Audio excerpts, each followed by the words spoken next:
Beloved child, you are not a wandering soul waiting for a random opportunity to appear.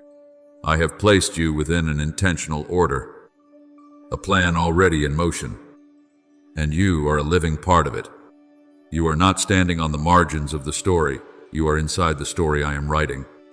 And when you begin to realize this, you will see everything around you gradually change, not because your circumstances immediately become different, but because you know where you are going and why you were sent. We are His workmanship, created for good works, which God prepared beforehand, Ephesians 2:10. You do not need to search for purpose in a faraway place. It has already been placed within you from the beginning.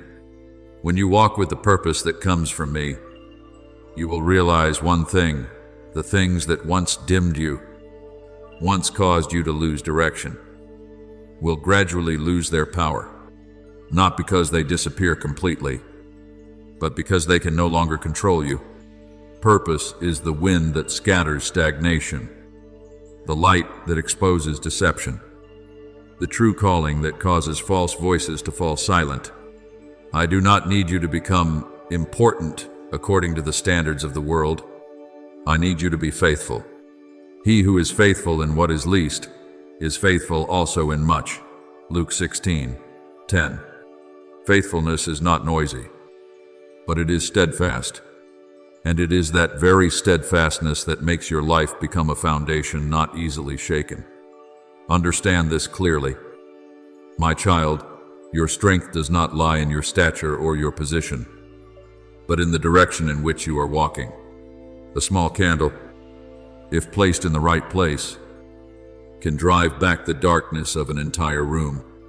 In the same way, a soul living according to true purpose will create an influence far beyond what you can measure. I did not create you to live according to the expectations of others, nor to chase after the world's definitions of success. I created you to live according to the design I have ordained. I know the thoughts that I think toward you, thoughts of peace, to give you a future and a hope. Jeremiah 29:11. When you step out of the need to please people and step into obedience to me, you will feel a different strength, not from personal effort, but from connection with the source of life. You will no longer strive merely to achieve success, because you will recognize that true success is living fully in what I have entrusted to you. And when you live this way, the words that once made you doubt, the thoughts that once pulled you down, will gradually lose their weight. The righteous man walks in his integrity. Proverbs 20:7. Integrity is not only something you believe, it is the way you walk each day. Beloved child, every choice you make in true purpose has value. When you choose forgiveness instead of holding on to bitterness, you are re-establishing the order of light. When you choose to speak the truth even when it costs you, you are making a way for truth to stand firm. When you choose to love those who are difficult to love, you are reflecting my nature. Do not be overcome by evil, but overcome evil with good. Romans 12:21. These things may seem small in your eyes, but in the unseen realm, they are steps forward that cause darkness to retreat. Do not underestimate ordinary decisions. It is consistency in small things that creates a great path. Each time you choose what is right, even in silence, you are laying a foundation stone for what I am building through you. And over time, you will find yourself standing more firmly, more clearly, no longer swept away by the uncertainty around you. The wise man built his house upon the rock, Matthew 7:24. Steadiness does not come in a single day. It is formed through every faithful choice. And then, you will realize that your very life becomes a mark. There is no need for grand declarations. No need for display simply by the way you live.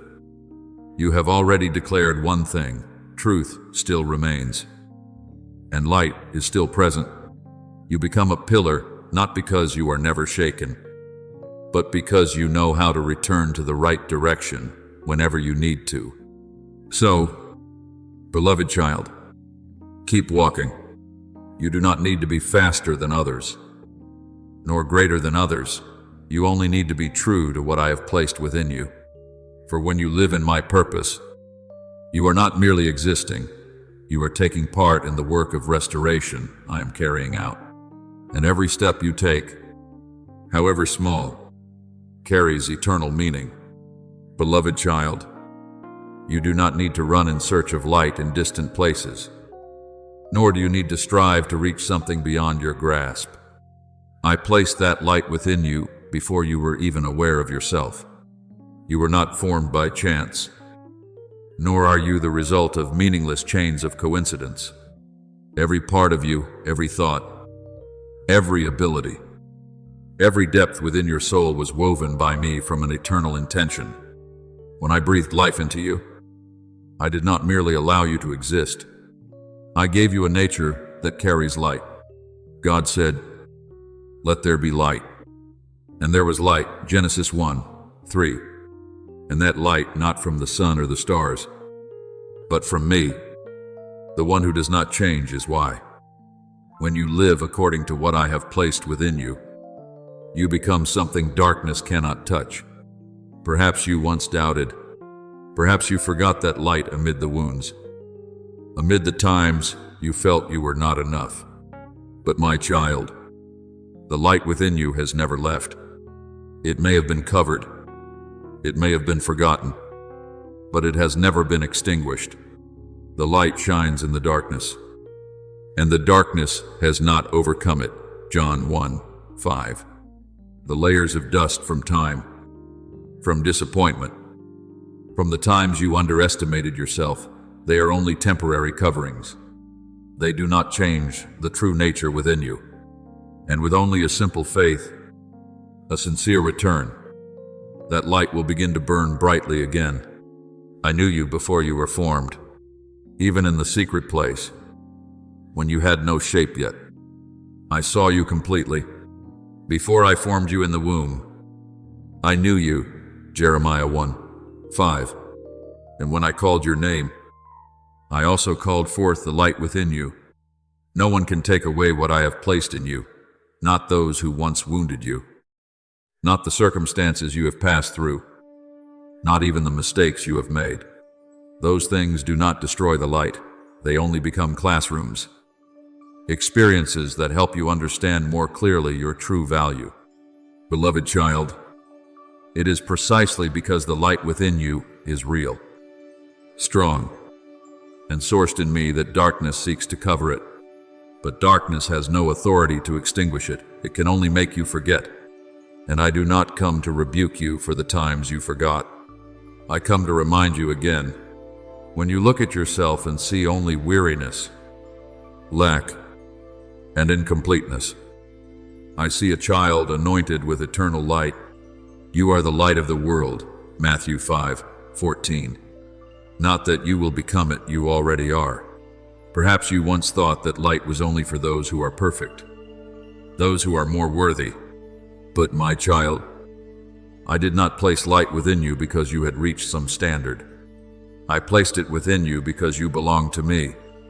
That light is not a reward, it is an inheritance. It does not come and go according to your emotions. It does not grow larger or smaller according to the days when you feel strong or weak. It is there, steadfast, inseparably, like the very bond between you and me.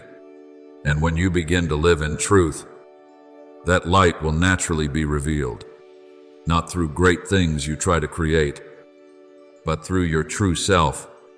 When you speak the truth, when you choose what is right, when you live sincerely, the light within you becomes clearer. Walk as children of light, Ephesians 5-8. You do not need to do something grand in order to shine.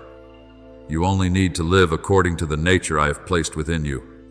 Remember Moses, the one who once felt he was not capable enough, not eloquent enough, not strong enough to carry out what I had entrusted to him. But when he stood in my presence, his face reflected light so clearly that others had to notice it. Exodus 34-29. He did not create the light himself, he simply stayed near me, So it is with you. Light is not something you must produce. It is something that flows out when you abide in me. Therefore, beloved child, do not try to become someone else.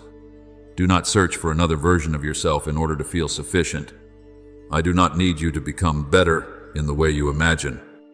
I need you to recognize that you have always been the one I created, set apart, loved, and made to carry light. When you believe this, when you live this, the light will not only remain within you, it will guide your path and shine for those around you.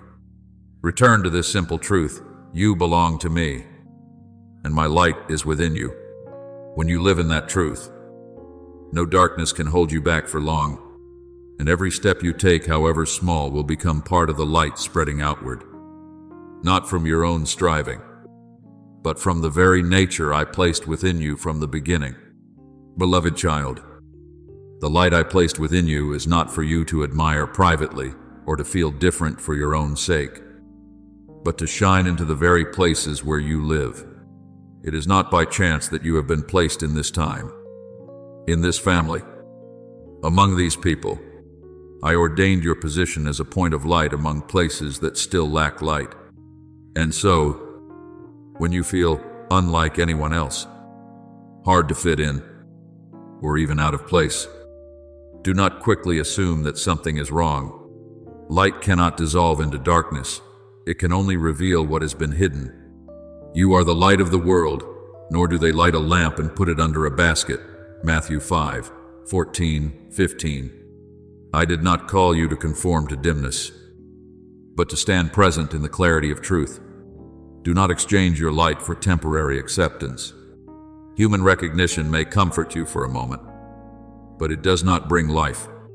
I did not call you to blend into the crowd in order to feel safe. I called you to stand in holiness, not to be isolated, but to become a source of light for those in need, wherever you dare to live according to what I have placed within you. Darkness will begin to retreat there, not because you are striving in battle, but because light has become present. You do not need to create light by yourself. You only need to abide in me. As it is written, abide in me, and I in you, for apart from me you can do nothing. John 15:4-5. The branch does not bear fruit by itself. It bears fruit because it is connected to the vine. When you remain connected to me, light will flow through you naturally in your thoughts, in your responses, in every word you speak. There will be people near you who cannot explain why they feel lighter, comforted, and guided. It is not because you are trying to create influence, but because they are touching the true light flowing through you. The fruit of the light consists in all goodness, righteousness, and truth. Ephesians 5:9. That light is not loud, but it has the power to heal. It does not need to prove itself, yet it reveals itself. It can guide those who are confused, calm the minds of those who are troubled, and awaken hope again in those who thought they had none left. And many times, you will not even know whom you have touched. You only need to abide in me, the rest I will do. Beloved child, darkness is not afraid of your past. It is afraid of your future when you step into what is right. When you begin to remember who you are in me, when you no longer believe the lies that you are out of place, the light within you will rise. And when true light rises, what is false will retreat on its own. The light shines in the darkness, and the darkness has not overcome it. John 1-5. Light does not need to argue in order to win. It only needs to be present. Therefore, do not be afraid to step forward. You no longer walk as someone dim and indistinct, but as one who carries an eternal mark. Every step you take is not merely a personal movement, but a living testimony. Truth still remains, and light is still alive. Walk as children of light. Ephesians 5-8. When you live according to that truth, your very life becomes the message. But my child, do not keep that light to yourself. Light was not created to be hidden. The world does not lack people who are good at concealing. It is longing for those who dare to live truthfully. Speak truthfully and kindle light in others. When you share the light, it does not diminish, it spreads.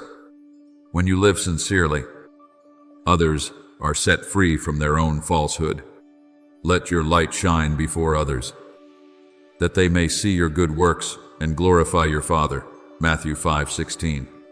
Do not fear that you are not enough. I do not wait until you are perfect before I use you. It is precisely in the places where you feel insufficient that I will make things complete. My grace is sufficient for you. 2 Corinthians 12-9. The light within you is not limited by age, circumstance, or ability. The only limitation comes when you stop believing that this light truly exists. I believe in you, not because of how much you have accomplished, but because I know what I have placed within you. And I want you to believe, me as well, to believe that this light is strong enough to lead you, clear enough to guide your path, and real enough to bring you into the place of your destiny. You do not need to become someone else. You only need to be yourself in me.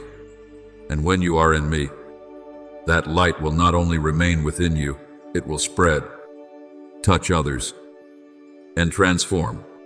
Beloved child, when your heart becomes clear, the things that once made you waver will gradually lose their power. Not because your circumstances change immediately, but because within you there is now an anchor that no longer shifts. The enemy is not afraid of emotions that surge and then fade. It fears a person who has decided whom they belong to and what they live for. And I am building that very conviction within you. You will keep in perfect peace the one whose mind is steadfast. Isaiah 26:3.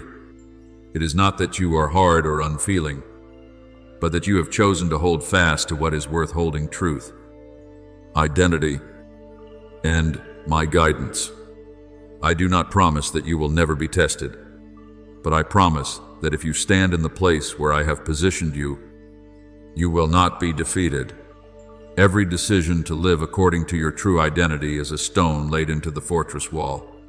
Every word spoken from understanding is a weapon. And when you act according to the guidance of the Holy Spirit, you no longer rely on your own strength. You stand in my power, not by might, nor by power, but by my Spirit. Zechariah 4:6. It is this dependence that makes you steadier than you ever imagined. When you live according to the purpose I have ordained, your influence will spread in ways you cannot measure. There is no need for noise, no need for crowds to witness it, yet it is real. One soul awakened, one heart healed, one person turning back to the light. These are the marks of your life when you walk in the right direction. Whoever refreshes others will himself be refreshed. Proverbs 11:25. You do not need to be seen in order to have value. I see you, and I will cause what you carry to be revealed at the right time. Do not measure yourself by human standards. The greatest things are often born in silence, nurtured through faithfulness, and revealed when the time is ripe. You only need to walk steadily, walk sincerely, and keep your eyes fixed on me. My eyes are ever toward the Lord. Psalm 25-15. When you do your part, abiding, obeying, and remaining faithful, I will do mine. I will open the way, uphold you, and amplify the influence you carry. When you live in purpose, you will recognize something wondrous.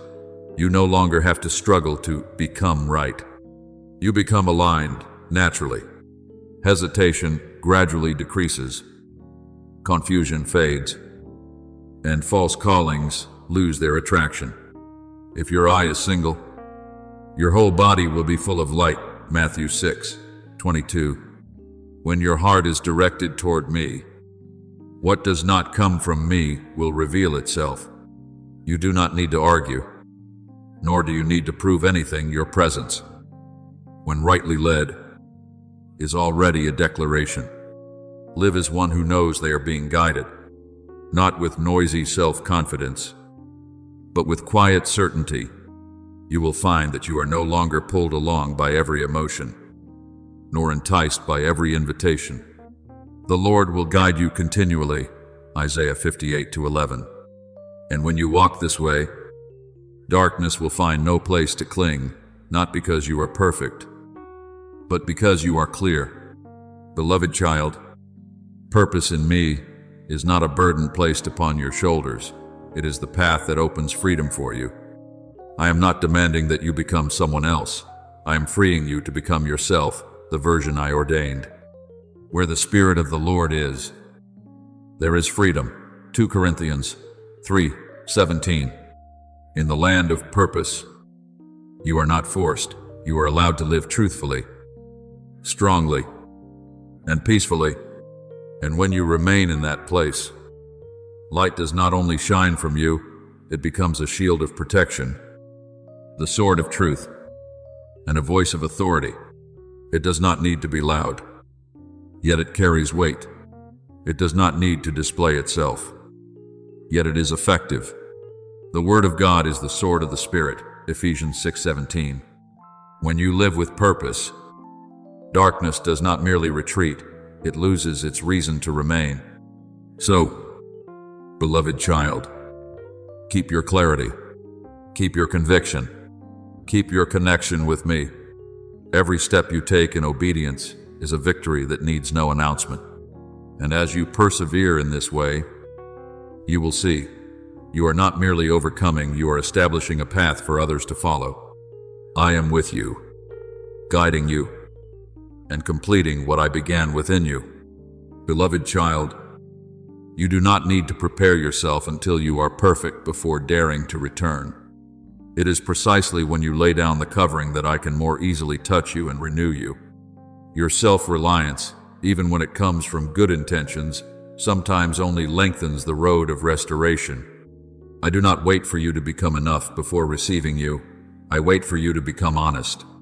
Come to me, all you who labor and are heavy laden, and I will give you rest. Matthew 11:28.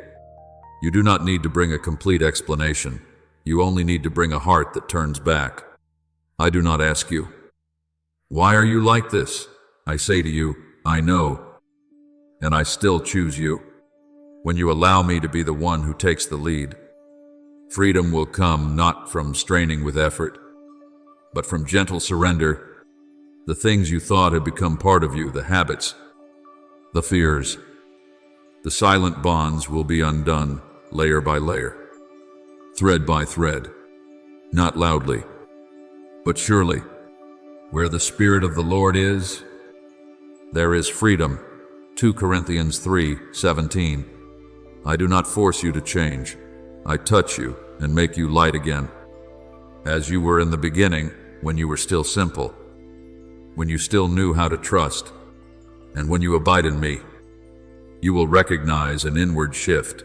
The things that once made you tremble will no longer control you. You will no longer react according to the waves of emotion, nor be pulled by false voices. My presence will be like an unseen armor, always there. The Lord is our refuge and strength. Psalm 46:1. Darkness may still come near, but it no longer has a place to cling. For when your soul is fastened to me, you radiate a light that cannot be extinguished. Returning to me is not only rest, it is deliverance. It is not escaping reality, but being placed back into your rightful position.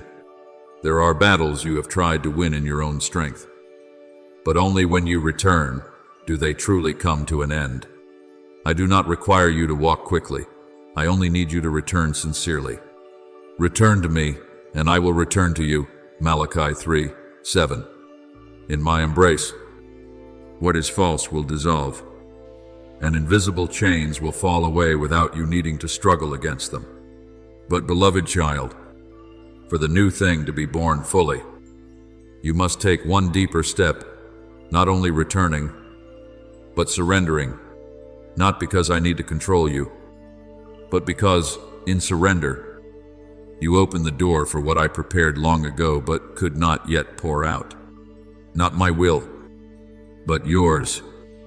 Be done. Luke 22:42. Obedience is not the loss of freedom, it is the discovery of the true path of freedom.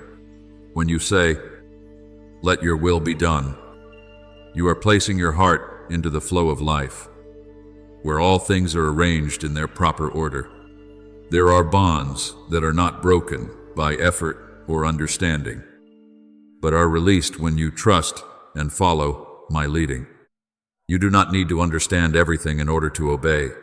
You only need to know who the one is whom you trust. And when you walk this way, the old patterns, the cycles of wounds, the spirals you thought you could never escape will be stopped. If the Son sets you free, you will be free indeed. John 8:36. You are not meant to be the continuation point of darkness. You can become the place where it ends. Remember the prodigal son.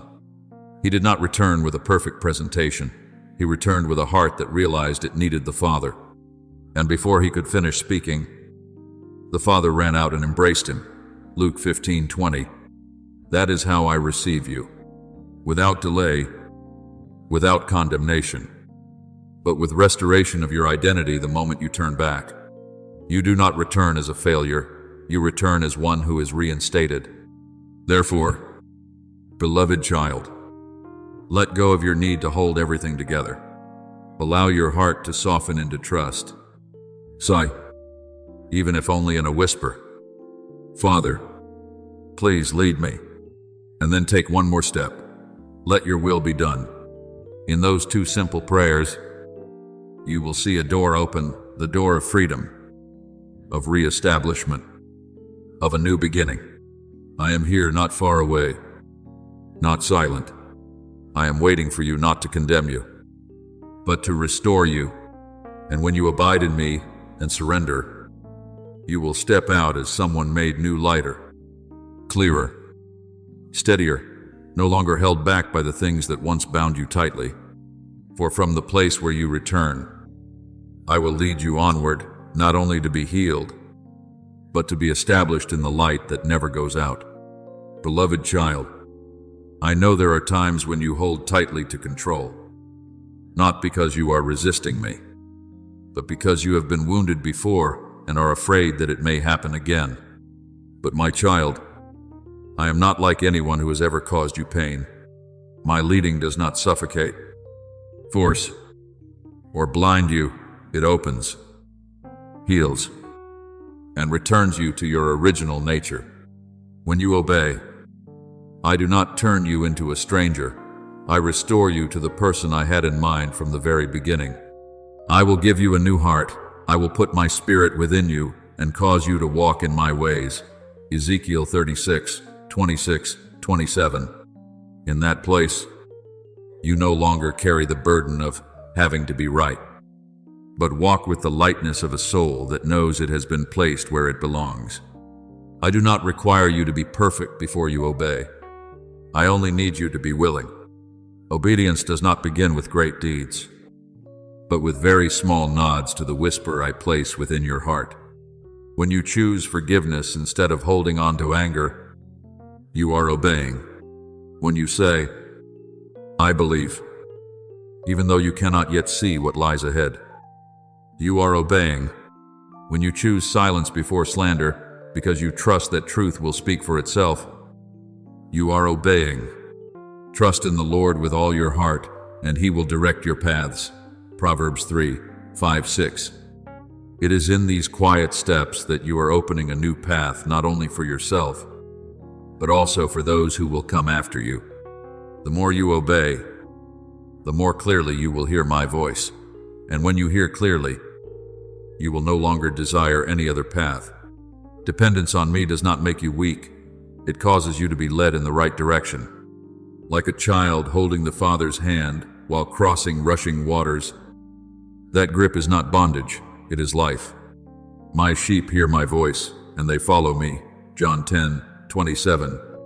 When you walk in surrender, I will unveil, piece by piece, the blueprint prepared specifically for you. You will no longer wander helplessly among many choices. because my peace will become the compass within you. The peace of God will guard your hearts and your minds. Philippians 4:7. Beloved child, every time you obey, it is a declaration in the unseen realm. I belong to the Father. There is no need for display. No need for noise, one whispered. I choose you is enough to cause dark things to step back. Resist, and it will flee from you. James 4:7. Obedience is a gentle yet decisive refusal before every sweet temptation. It does not take away your freedom. It returns the authority to the one who knows exactly where you were created to go.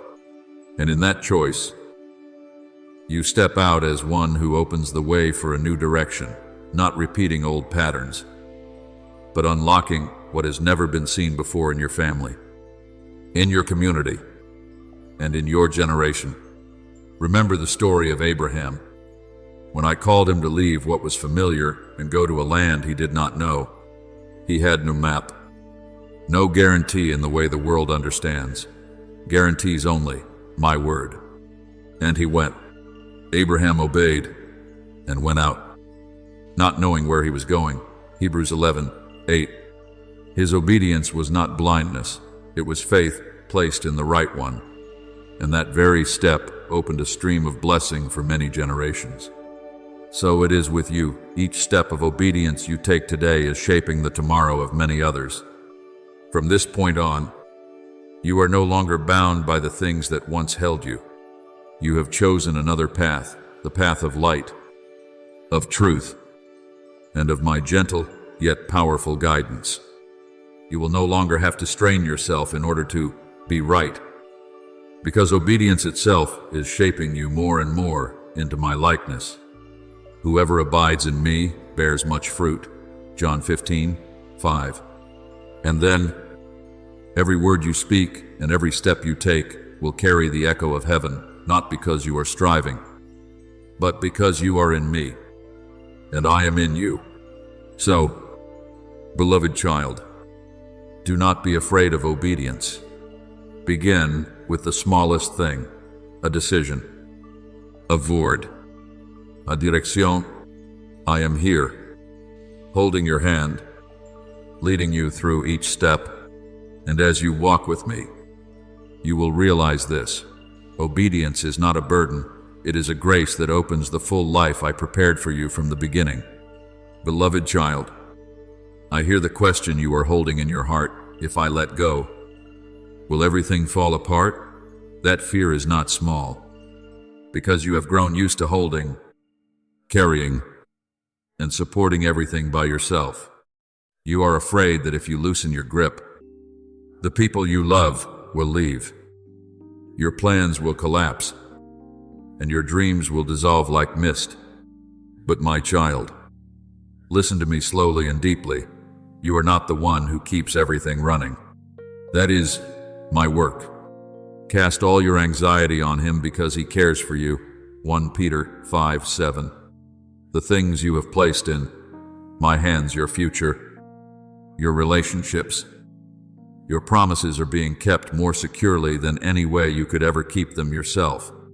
I did not create you to carry the weight of the whole world, but to lean on me and walk lightly in my care. When you try to hold everything tightly, you become exhausted. When you learn to entrust it to me, you are upheld. The Lord is my shepherd, I shall not want. Psalm 23:1. You do not need to become the guardian of everything. I already am the guardian. Little one, let your heart breathe out again. Do not suppress the emotions rising within you. I am not afraid of your weakness. On the contrary, I touch you most clearly when you dare to admit that you are not enough. When you keep straining, you remain at the edge of grace. When you say, Father, please help me, you step into the center of my intervention. My grace is sufficient for you, for my strength is made perfect in weakness. 2 Corinthians 12:9. I am not sitting far away, watching you try. I am right beside you. Whether you feel it or not, you do not need to prove anything in order to be loved by me.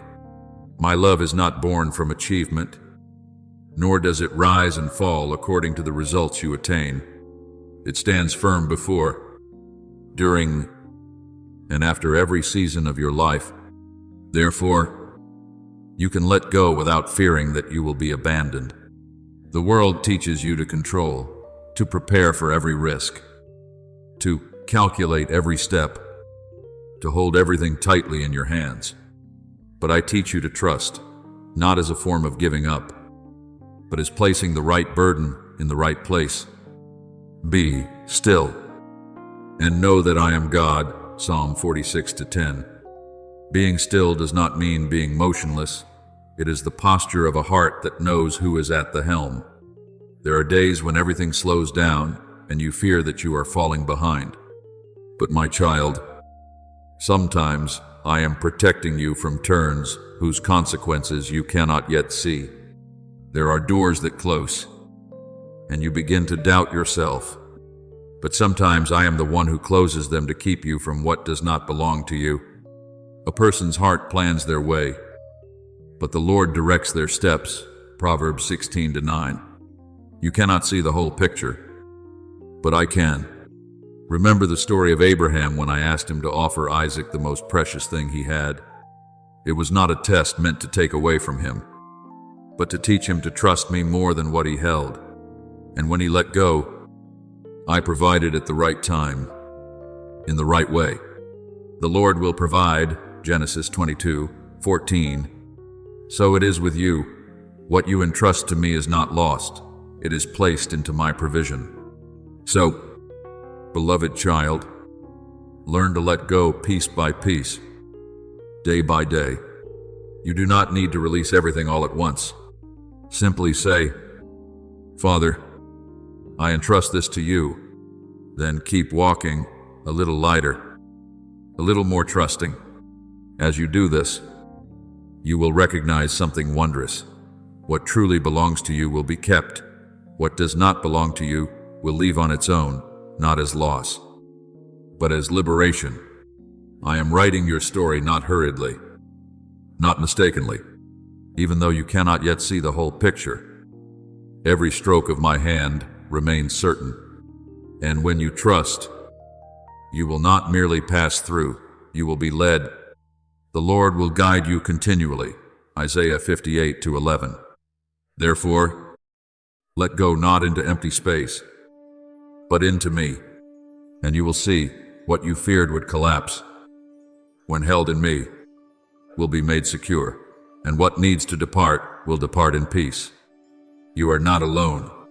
I am holding, I am leading, and I will complete what I have begun in you. Beloved child, stop carrying the work of the Creator when I have only invited you to live fully in the place of a child. Your part is not to control everything, not to keep every plan from falling apart, nor to become the one who takes care of it all.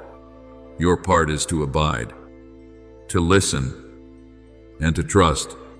Abide in me, and I in you, John 15:4. When you abide, you are not passive. You are connected to the source of life, and where you cannot, I still can. I am not angry with you when you are weak.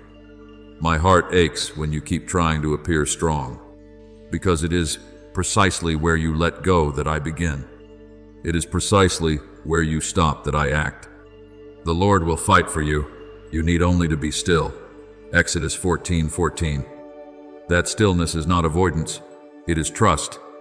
You will realize that I have never been late, not early, according to your desire, but always right, according to my perfect timing.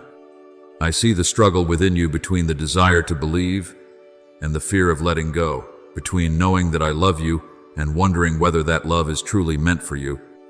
Do not be ashamed of that. It is that very honesty that draws me nearer to you. I am not looking for beautiful prayers. I am looking for a heart that opens the door. The Lord is near to the brokenhearted, Psalm 34:18. Even a trembling whisper is enough, because my love does not require performance. It only welcomes truth. My child, when you sleep, I am still watching over you. When you are confused, I remain steady. When you weep, I count every tear. You have kept count of my wanderings, put my tears in your bottle. Psalm 56-8. Not one emotion of yours is overlooked by me. I am not unfamiliar with pain. I entered into the very fragility of human life. And because I know, I sympathize. Because I understand, I intervene not with cold power, but with healing nearness. Do not look only at what has been lost. Look at what still remains. I am still here. My hand has never been withdrawn. You are still called my child, not because you are always right, but because I have not changed the way I see you. I have called you by name. You are mine. Isaiah 43-1. Your identity is not erased by mistakes. It is held by love that cannot be shaken. The peace I give is not like what the world gives. It does not depend on everything going smoothly, nor does it disappear when circumstances change. My peace I give to you, not as the world gives. John 14:27. That peace is a reality. I am with you. When the world shifts, when people's hearts change, when your emotions rise and fall, I remain who I am. The Lord does not change. Malachi 3-6. I keep my promise. I hold you close, and I call you by the name only I know. So, beloved child, return to me what does not belong to you, the anxiety of needing to control, the burden of needing to guarantee, the pressure of having to make everything right. Hold on to what I have entrusted to you to abide, to listen, and to trust. And even when you only have enough strength to say one sentence, Father, I am here. I was already there before you, arms open, sustaining you and leading you onward in peace that never runs dry.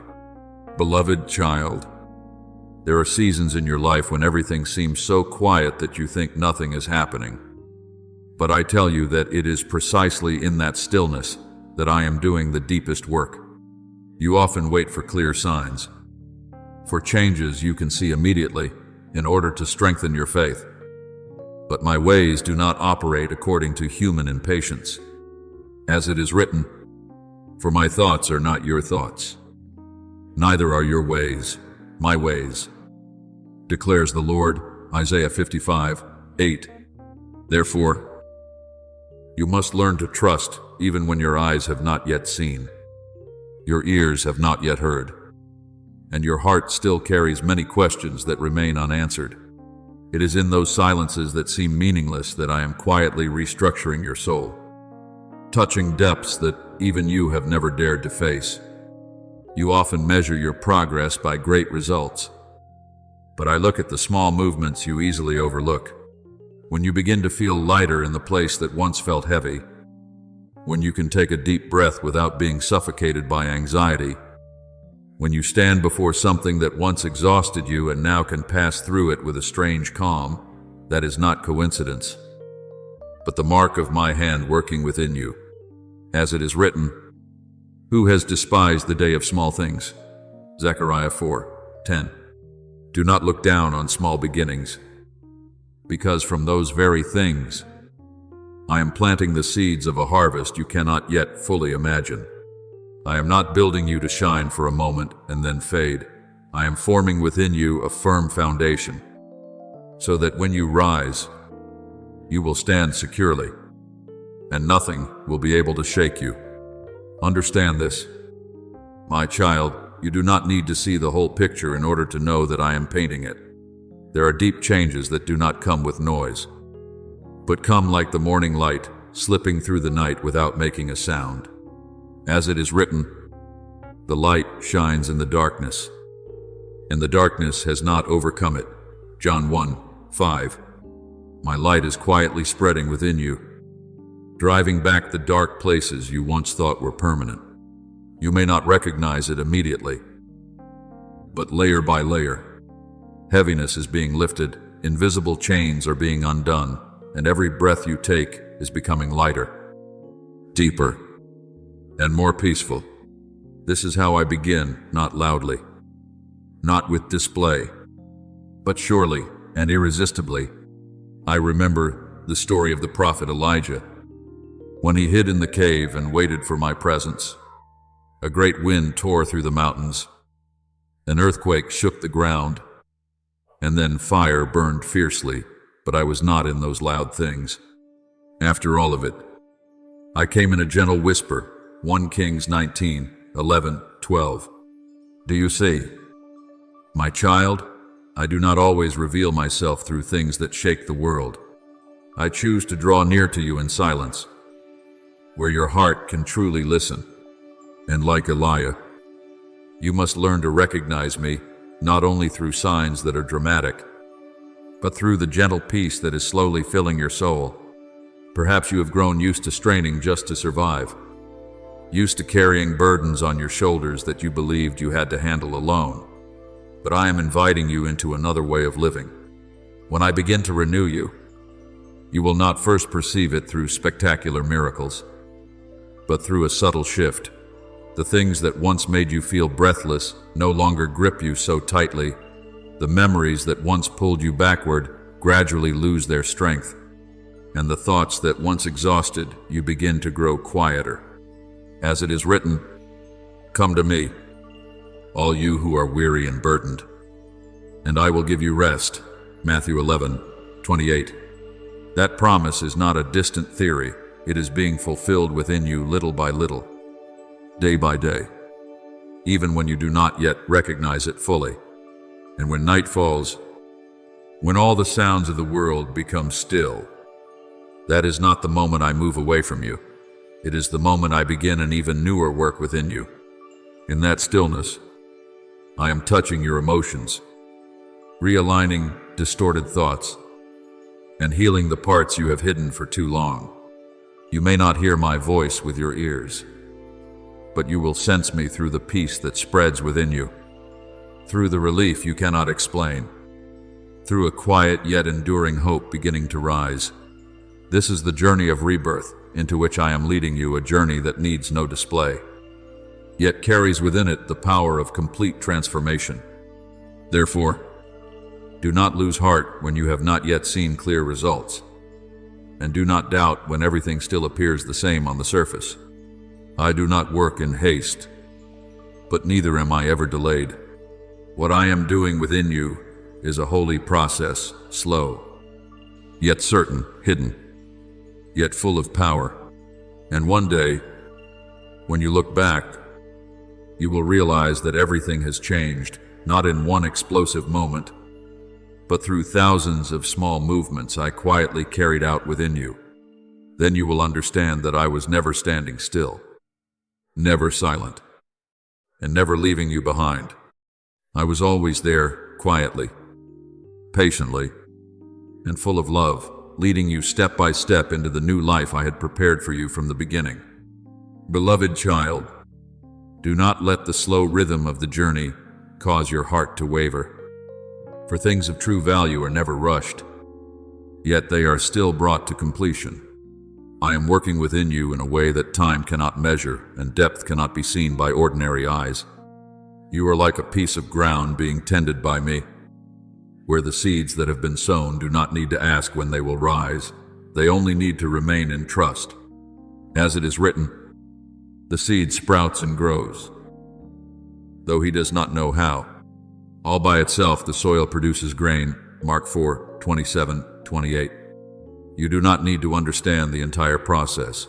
You only need to trust that I am nourishing you with light, with life, and with love that never runs dry.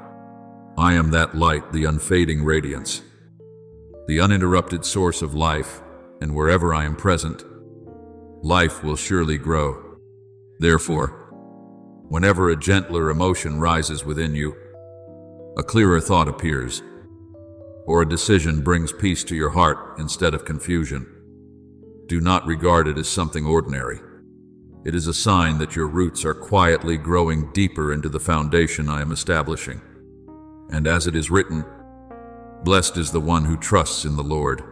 He will be like a tree planted by the water, whose roots reach down to the stream, Jeremiah 17:7-8. You are becoming that very image, a life not shaken by circumstances. Because your source of life no longer depends on the surface, but comes from the hidden depth I am preserving. When the roots are deep, you will not need to worry about the season of fruit. For sweet fruit will come not early, according to your impatience, nor late according to your fear, but at the perfect time I have appointed. Remember that I did not create you to seek recognition from the world. What I am doing within you is not meant to be displayed before the eyes of others, but to prepare you for greater things you have not yet seen. As it is written, you have been faithful over a few things, I will make you ruler over many things. Matthew 25:21. The quiet transformation of today is the foundation for the responsibility and influence of tomorrow. I am not preparing you for a single moment, but for a long journey, not only for today, but for the seasons that are coming. What I am sowing in your heart now, peace, wisdom, patience, will become shade for others in the future, for those who will find comfort and guidance through your very life. Do you know that the greatest things often begin in very small moments? A faint ray of light in the darkness is enough to change the direction of an entire journey. And in the very moment when you stop, listen, and recognize that I am present, something new has already begun. As it is written, be still and know that I am God. Psalm 46:10. That recognition does not come from noise, but from deep stillness, where you no longer try to control everything, but simply remain with me. It is the moment you realize that you are no longer walking alone, that every step of yours is accompanied, guided, and kept by me. I remember the story of Joseph, who was given great dreams while he was still young, yet had to pass through long years of misunderstanding, being sold into slavery, and imprisonment before he saw the promise fulfilled. Nothing in his journey happened quickly or easily, but every step, whether in darkness or in light, was part of my preparation. And when the time came, he was not only lifted up, but also became a source of rescue for many people in a time of famine. So it is with you. What you are going through is not meaningless delay, but the process by which I am deepening your roots, enlarging your heart, and strengthening your foundation so you can stand firm when your season comes. You desire to see everything clearly, but I am teaching you something deeper, how to trust even when you cannot yet see. For true faith is not believing only when everything has appeared, but believing while everything is still hidden. As it is written, for we walk by faith, not by sight. 2 Corinthians 5:7. And in that walk, you are being transformed, not only in your soul, but in every detail of your daily life. I do not touch only the great things. I am also present in what is very ordinary, in the way you think, the way you respond, and the way you choose each day. In the coming days, you will begin to recognize that my presence is not only found in sacred moments, but also in every familiar rhythm of life. An unexpected conversation, a decision that seems simple, a door opening at the right time. All of these can become places where I reveal myself. I do not need loud miracles to prove that I am working. I choose gentle miracles, woven naturally into your life, so quietly that you can only recognize them when your heart is still enough to perceive. So keep listening, my child. Do not let the noise of the world drown out my whisper. Do not stop simply because you have not yet seen the destination. Keep walking, even in small steps, because each one is bringing you closer to what I have prepared. And in every step, you will gradually recognize a deep truth. I am not only waiting for you at the end of the journey, I am walking with you in every moment. As long as you continue to listen, trust, and move forward, you will never be lost. Beloved child, There are stories in the journey of faith that the world rarely mentions. Yet, to me, they carry the weight of an entire turning point. There was a man named Ananias, not a leader, not someone prominent in the crowd, but simply a soul, willing to listen and obey. When I called, he did not understand everything, and he even had reason to be afraid. Yet he still responded, and in that simple response, he laid hands on Saul, the one later known as Paul, so that his eyes would be opened. Not only physically, but also spiritually. Do you see? An action that seemed small, an obedience that was not loud, became the doorway to a mission that would spread to many nations. As it is written, "Go, for this man is my chosen instrument." Acts 9:15. I do not need perfect people. I need willing hearts that can say yes at the exact moment I have appointed. So, my child, do not seek greatness according to the way the world defines it. For I often begin great things in the humblest places. When you sit quietly and your heart grows gentle, when you choose to forgive even though no one witnesses it, when you take the hand of someone who is falling, these are not ordinary moments, but places where I am working my power. As it is written, "He who is faithful in what is least is faithful also in much." Luke 16:10. It is faithfulness in the things few people see that is preparing you for the things many will one day recognize. I work in the secret place, where there is no applause, because there your heart is not mixed with the pursuit of glory for yourself, but is fully open to my leading. There are tears you have shed that no one saw, but I counted every one. There are prayers you whispered in the darkness that no one heard, but I remembered every word. And there are gestures of love you gave that were not returned. Yet I used those very things to weave something new in your life and in the lives of others. As it is written, "Sow your seed in the morning, and at evening let your hands not be idle." Ecclesiastes 11:6. You do not know which seed will sprout, but I know, and I am causing all things to work together for good, not only for you, but for many people you have never even thought of. Look at the principle I placed within creation, a tiny mustard seed, almost unnoticed. Yet when it is sown, it grows into a tree where the birds of the air can come and find shelter. As it is written, "The kingdom of heaven is like a mustard seed. When it grows, it becomes greater than all the garden plants." Matthew 13:31-32. This is also taking place within you. A decision to love today. A right action taken in silence. A choice not to follow negative emotions. All of these are seeds being sown. And when the time comes, you will see that they do not bear fruit for you alone, but also become shelter, comfort, and guidance for many others. You often think your value is only established when you do something great. But I tell you that your value is revealed most clearly in the way you live each day. When you refuse to speak words that wound, when you choose silence instead of arguing, when you send a simple word of encouragement, these things are not small. As it is written, "A gentle answer turns away wrath." Proverbs 15:1. Every word you choose to speak, every response you choose to restrain, is changing the atmosphere around you. You are becoming an instrument of peace, of grace, and of light, even in the most ordinary circumstances. Understand this, my child. You do not need to wait until you accomplish something great in order to know that your life has meaning.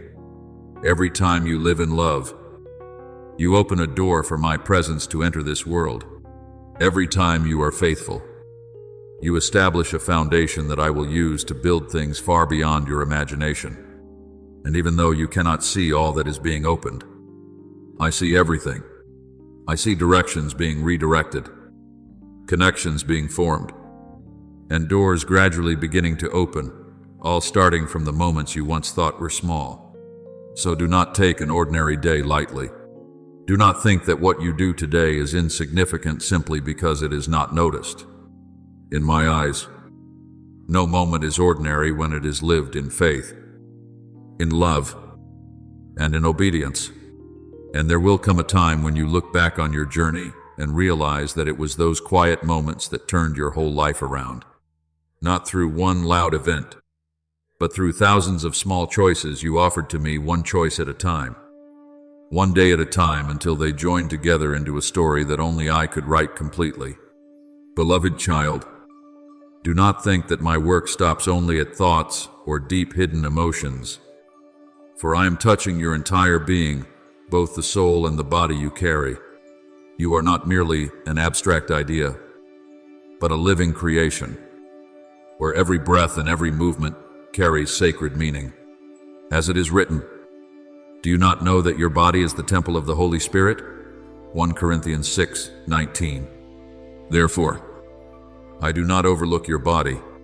I choose that very place as where the renewal I am doing will be expressed. What you once considered weak and fragile is precisely where I begin to build true strength, not the strength of straining, but the strength upheld from within.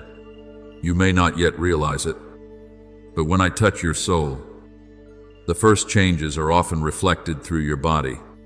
When your heart is soothed, your breathing becomes gentler. When fear dissolves, your shoulders no longer feel as heavy as before. When peace begins to take root, your steps are no longer rushed or unsteady. As it is written, a joyful heart makes a cheerful face, but by sorrow of the heart the spirit is broken. Proverbs 15:13. Your body always responds honestly to the hidden condition of your inner being. And so, I am not only healing the things you think, I am also restoring the way you stand, the way you breathe, and the way you walk, so that your whole being may come into harmony with the new life I am giving you. I am the one who created every beat of your heart, every stream of blood flowing within you, every cell quietly working without ceasing. But I did not create them merely to exist according to natural laws. I created them to respond to my presence. When my light touches you, your body also learns to respond, even when you are not always fully aware of it. It may be only a moment when you breathe more deeply, a time when you stand upright after thinking you had no strength left, or a feeling of relief spreading through you that you cannot explain. That is not coincidence. As it is written, He gives strength to the weary and increases the power of the weak. Isaiah 40:29. I am breathing life into the places within you that seem depleted. I see clearly the times when your body bends beneath the pressure of life. I recognize every heavy breath you try to hide, every weariness you have grown accustomed to carrying alone. But do not forget, my child, I am not only the one who sees, I am the one who intervenes. I am realigning you from within, so that you may not only feel lighter, but also rise with a new understanding. You are loved, kept, and upheld. As it is written, the Lord upholds all who fall and raises up all who are bowed down. Psalm 145:14. Gradually, you will realize that the change is not only in your heart, but also in your posture, in your eyes, and in the way you are present in the world. Understand this: your body is not separate from your soul, but part of the symphony I am tuning note by note. When your soul is healed, your body also begins to enter harmony. You will find that you are no longer swept into the hurried rhythm of life as before, nor held back by fear or prolonged exhaustion. Instead, you will walk in a new rhythm, a rhythm that does not come from pressure, but from trust. As it is written, be still and know that I am God. Psalm 46:10. It is in that stillness that you learn to live, neither so quickly that you lose yourself, nor so slowly that you are left behind. I remember the story of the woman who had suffered from the flow of blood for many years. She had endured in her body for 12 long years, worn down both physically and in hope, but with only one touch of the Lord's garment, power flowed out and healed her immediately. Mark 5:25-34. Do you see? Healing is not merely an idea within the soul, it touches the body and transforms the living reality of a human being. And the wonder is that this act began with a very simple faith, a very small decision, daring to draw near and touch. So it is with you. Every step you take toward me, every time you open your heart, create space for my life to spread not only through your mind, but through your whole body as well. Therefore, my child, do not take lightly the subtle changes within your own body. When you feel lighter, when you walk more steadily, when you are no longer swept into tension as before, these are signs that I am working. I am not only renewing the way you think, I am renewing the way you live, the way you exist, and the way you are present in every moment. And in all these things, I am leading you into a fuller life where soul and body are no longer separated, but together reflect my glory. Walk in that rhythm. Beloved child, the rhythm of faith, not hurried, not stagnant, but in the right time and in the right direction. When you live in that rhythm, you will no longer feel as though you are trying to keep up with life, but will realize that you are being led by me, one step at a time, and in each step, you will see that the miracle is not far away, it is present within you. In every breath, every movement, every moment, you remain and walk with me. There are times when you think you are exhausted because you have done too much. But more deeply, you are tired because you have been living out of alignment with the rhythm of life I placed within you from the beginning. When you try to prove your worth through constant busyness, your body will speak not to oppose you, but to remind you to return. As it is written, cast your burden on the Lord, and he will sustain you. Psalm 55:22. You are not called to carry everything on your shoulders. A body living in peace does not need to prove anything, because it is already in its rightful place, guided, upheld, and kept. When you enter that understanding, you will no longer force yourself to run faster, but will learn to walk in the rhythm. I have appointed a rhythm that does not exhaust you, but makes you steady. I want you to begin seeing your body through the eyes with which I have always seen you, not as a burden to endure, but as a sacred place worthy of honor and care. When you are gentle with yourself, you open a space for my life to flow more freely within you. And in that gentleness, you will gradually understand that fruitfulness does not come from doing a great deal, but from living rightly in the right role, at the right time, under the right guidance. As it is written, to everything there is a season, and a time for every purpose under heaven. Ecclesiastes 3:1. Therefore, you do not need to force your way forward in order to keep up with anything.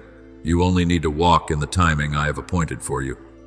Remember Naaman, a man of high position who carried within his body an illness no one could heal.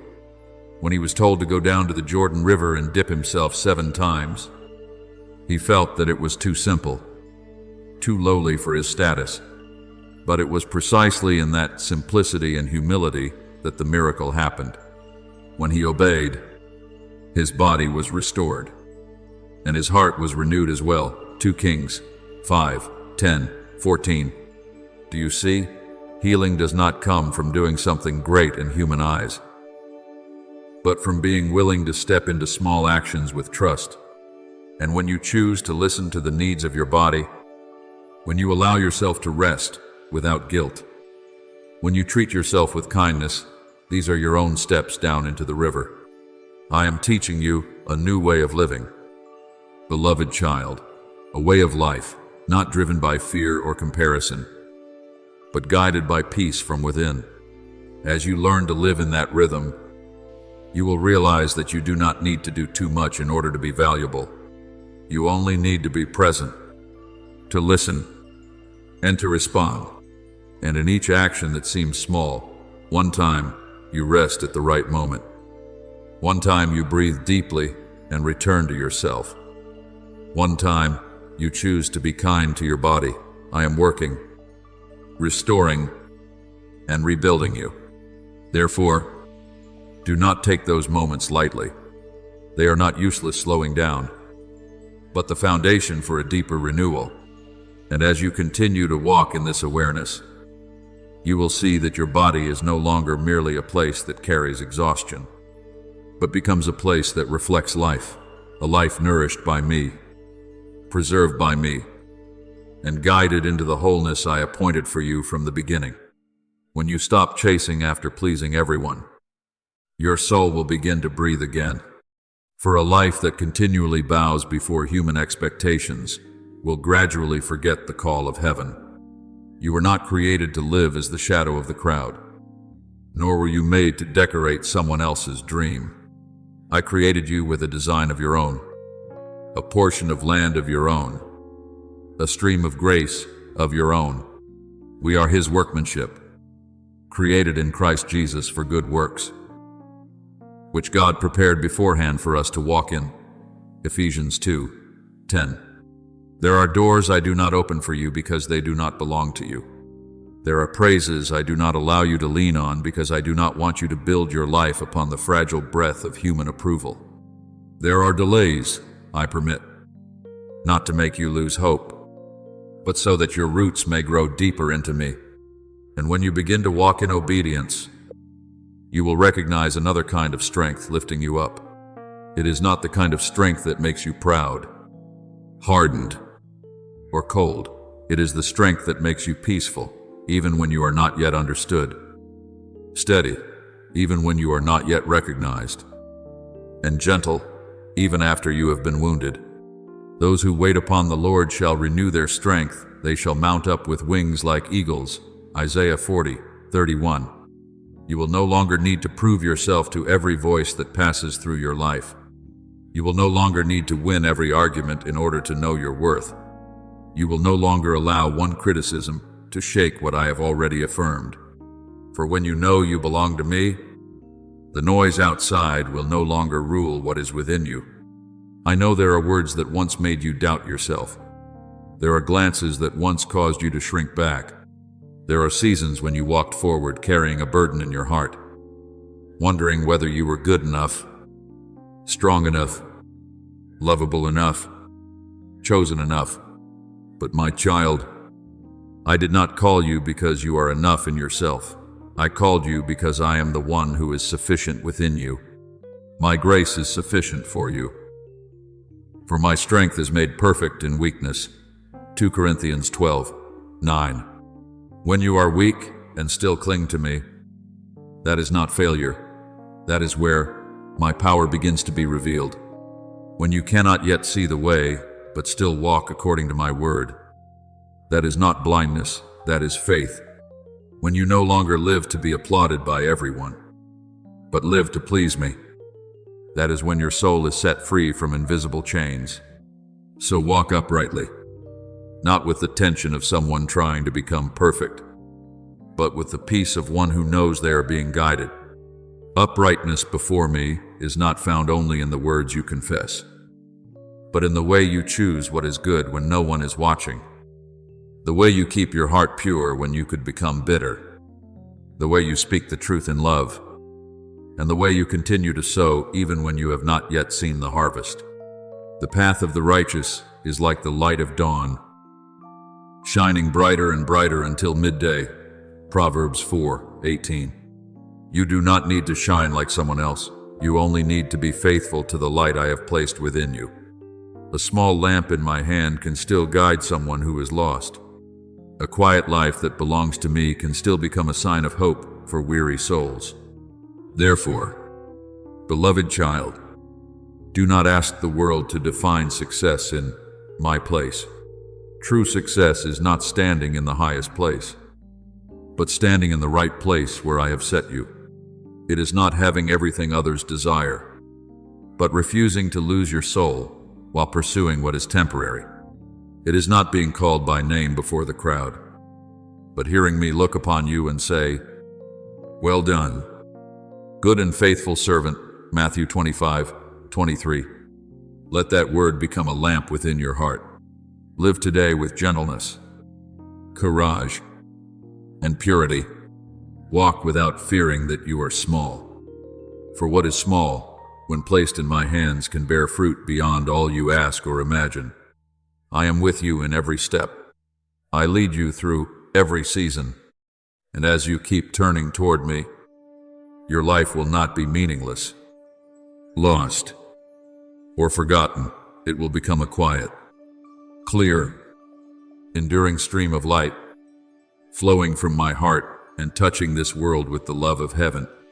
Beloved child, perhaps in the days gone by, you quietly believed that light belonged only to spotless souls, to those who had never stumbled, never grown weak in heart, never carried hidden cracks within them.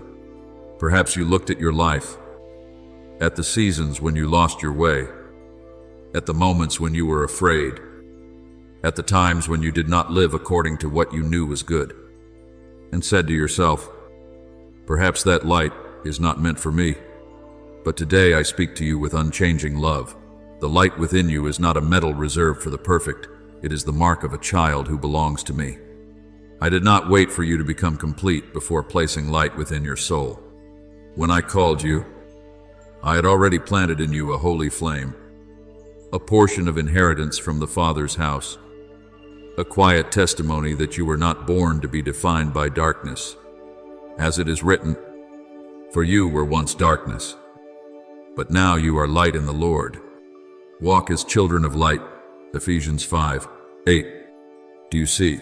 The word does not say that you may touch the light only after you are no longer weak. It reminds you of your identity in me, so that from there, you may learn to walk in a manner worthy of what I have already placed within you. That light, my child, is not as fragile as human emotion. It does not blaze only when you are joyful and then go out when you are tired. It does not leave you on the day you feel small, nor does it shrink because of a judgment spoken from the mouth of another.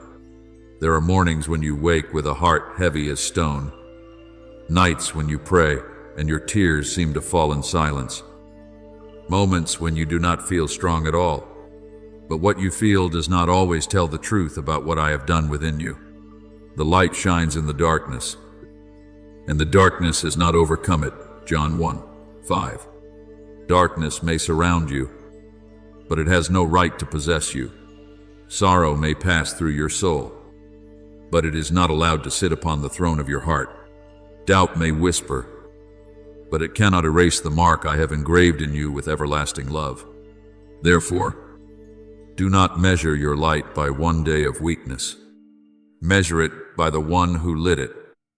And I am the one who does not change. Remember the man who had been blind from birth, in the story where my only begotten son met him along the way. The people looked at him and saw only a question of fault, of cause, of worthiness or unworthiness. They asked, "Who sinned, that this man was born this way?" But my son did not see him as a problem to be condemned. He saw him as a place where the works of God would be revealed. Then he made mud, anointed the man's eyes, sent him to wash in the pool of Siloam. And when he returned, the eyes that had once been covered in darkness were able to see the light. John 9:1-7. Beloved child, that story is not only about physical eyes being opened. It tells you that I can place glory in the very place others once called a deficiency. I can use the very area where you once felt ashamed as the place where my light is revealed. What the world sees as limitation cannot prevent me from moving. What you once thought was evidence that you were not worthy enough, in my hands, can become a testimony that grace is stronger than every darkness. Therefore, Do not live as though you must manufacture light by your own strength. You do not need to force yourself to become radiant in a way that exhausts your soul. The light I placed within you is not a performance. It is life. It does not need you to strain in order to be noticed. It only needs you to remain in truth. When you live sincerely, instead of wearing a mask, that light begins to shine out. When you speak an honest word, even when it costs you, that light becomes clearer. When you choose forgiveness, not because the wound was small, but because you refuse to let darkness turn your heart into a prison, that light spreads farther than you know. When you do what is right in secret, with no one applauding, no one recognizing it, yet your heart remains turned toward me. That is when the lamp within you is burning with the oil of heaven. As it is written, "You are the light of the world. A city set on a hill cannot be hidden." Matthew 5:14. You do not need to shout in order to prove that you carry light. A life lived truthfully in me already has its own fragrance, its own warmth, and its own illumination. There are times when you fear that if others knew everything you had gone through, they would no longer see the light within you. But I want you to understand this deeply. My light is not defiled by wounds that have been brought into my hands. An earthen vessel may be cracked, but if there is fire within it, those very cracks allow the light to shine through. We have this treasure in earthen vessels, that the surpassing power may belong to God and not to us. 2 Corinthians 4:7. You do not need to hide every mark of your journey in order to be used by me. I am not ashamed of the parts of you that you have brought to me in truth. I do not turn my face away from a soul that is learning to rise again. I do not require you to have a spotless past before you may step into a radiant future. I only invite you to let my light touch the deepest place, the place you once closed off because you were afraid of being seen. When you begin to live according to the nature I placed within you, you will realize that light does not always appear through great deeds. Sometimes it is a gentle word in a room filled with tension. Sometimes it is a holy silence when you could have answered with bitterness. Sometimes it is remaining faithful in a small thing, even when no one calls your name. Sometimes it is the smile you give to someone who thinks they have been forgotten. The prayer you lift for someone who never knew you interceded. The courage to say no to what would stain your soul. The fruit of the light consists in all goodness, righteousness, and truth. Ephesians 5:9. Therefore, do not despise small choices. Heaven often sows glory into hidden acts, and from them brings forth life before your eyes are even able to recognize it. I also know that you may be weary from having to distinguish between my call and the noise of the world. The world tells you that you must stand out to have value, that you must be perfect to be loved, that you must never stumble to be worthy of carrying light. But I do not teach you this way. I teach you to return to the truth. You belonged to me before you ever did anything for me. You were loved before you became strong. You were called before you understood the whole path. I have loved you with an everlasting love. Therefore I have drawn you with loving kindness. Jeremiah 31:3. From that love, you walk. From that love, you grow. From that love, the light within you is nourished, not by the pressure to prove yourself, but by union with the Father, not by the fear of being cast aside, but by the trust that my hand is still holding you. Therefore, beloved child, stop asking darkness for permission to shine. Stop waiting until you feel perfect enough before living in what I have spoken over you. Rise in humility, not arrogance, in truth, not pretense, in the peace of one who knows they have been called by the Father's name. Let your words become purer, your choices brighter, your steps more upright, not to purchase my love, but because you have already been covered by that love. And if there comes a day when your heart grows weak again, return to me, do not run away. I will not quench a smoldering wick, nor will I break a bruised reed. For my heart leans toward restoration, not destruction. You are a child of light. Walk as a child of light. Live truthfully. Love sincerely. Choose what is good in secret.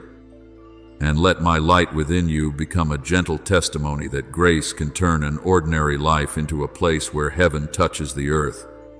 Beloved child, listen to me with a quiet heart, because there are things I do through your life that cannot be measured by human eyes, cannot be weighed by praise, and cannot be fully recorded by the numbers the world often uses to assign value.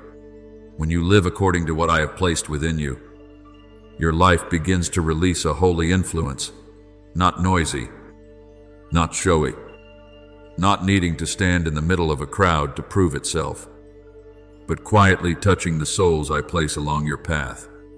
Perhaps you only speak a gentle word when someone is nearly collapsing. Perhaps you simply choose patience when someone else is burning with anger. Perhaps you are merely faithful in a small task no one sees. But in my kingdom, small things done by an upright heart are never small. As it is written, whoever refreshes others will himself be refreshed. Proverbs 11:25. You do not need to make yourself resound when you are in me. My life will flow through you, and that stream will reach exactly the place that needs to be made new. Do not let your heart be trapped by the thought that what has value must be known by many people. Before me, some of the greatest victories take place in the secret place. A soul stops hating and begins to forgive. A person who was once cold now learns to pray. A heart that was once wounded dares to open again, to love. A footstep that once wandered far from the light turns back toward the way of life. These things may not appear before the crowd, but heaven knows. And I know your Father who sees in secret will reward you. Matthew 6:6.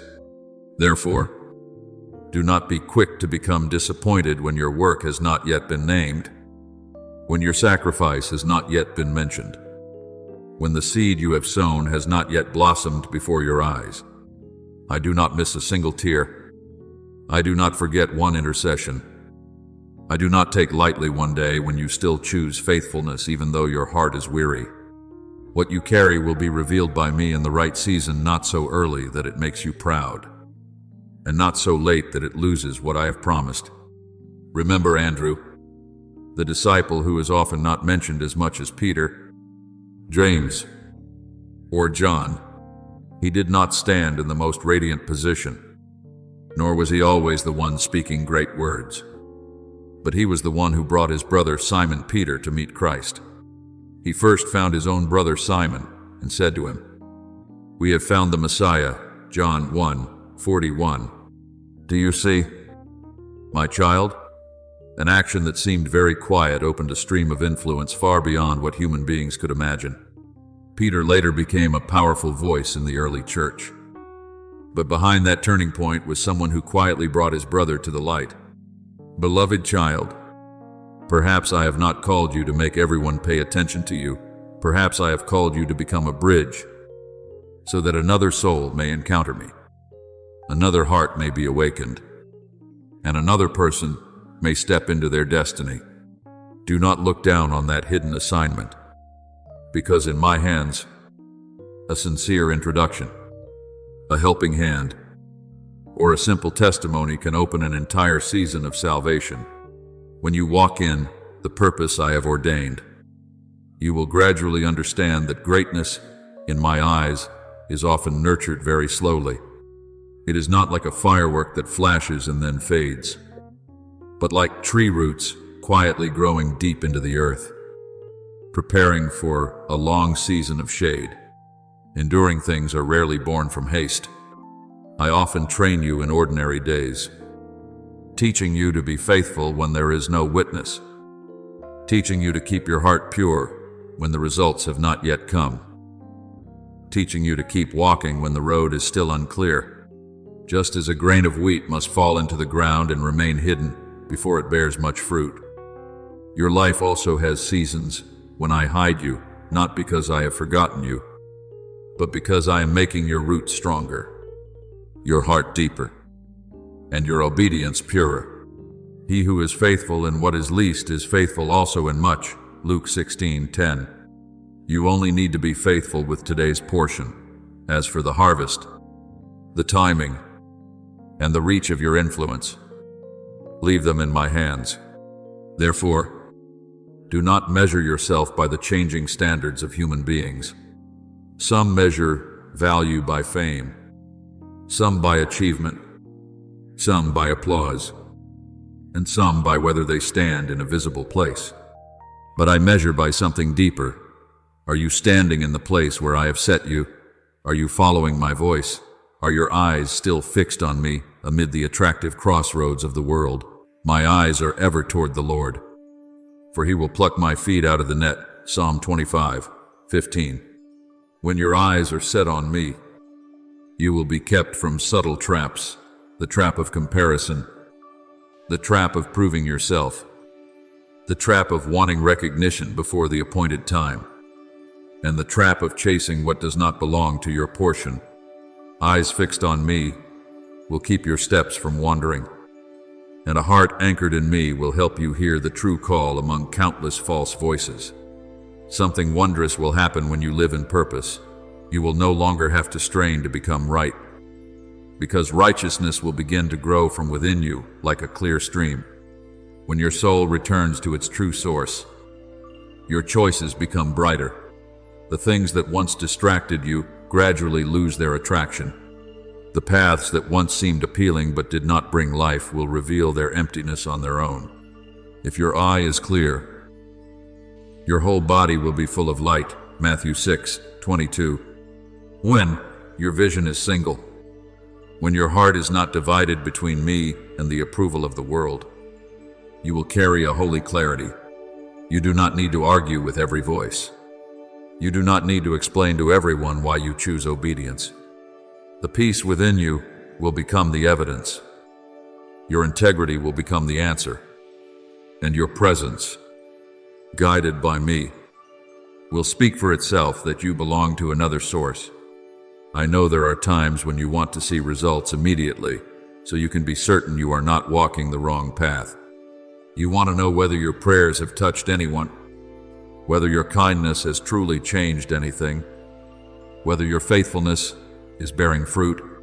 But my child, not every seed sprouts before the eyes of the one who sows it. There are words you speak today that may become a lamp in someone's memory many years from now.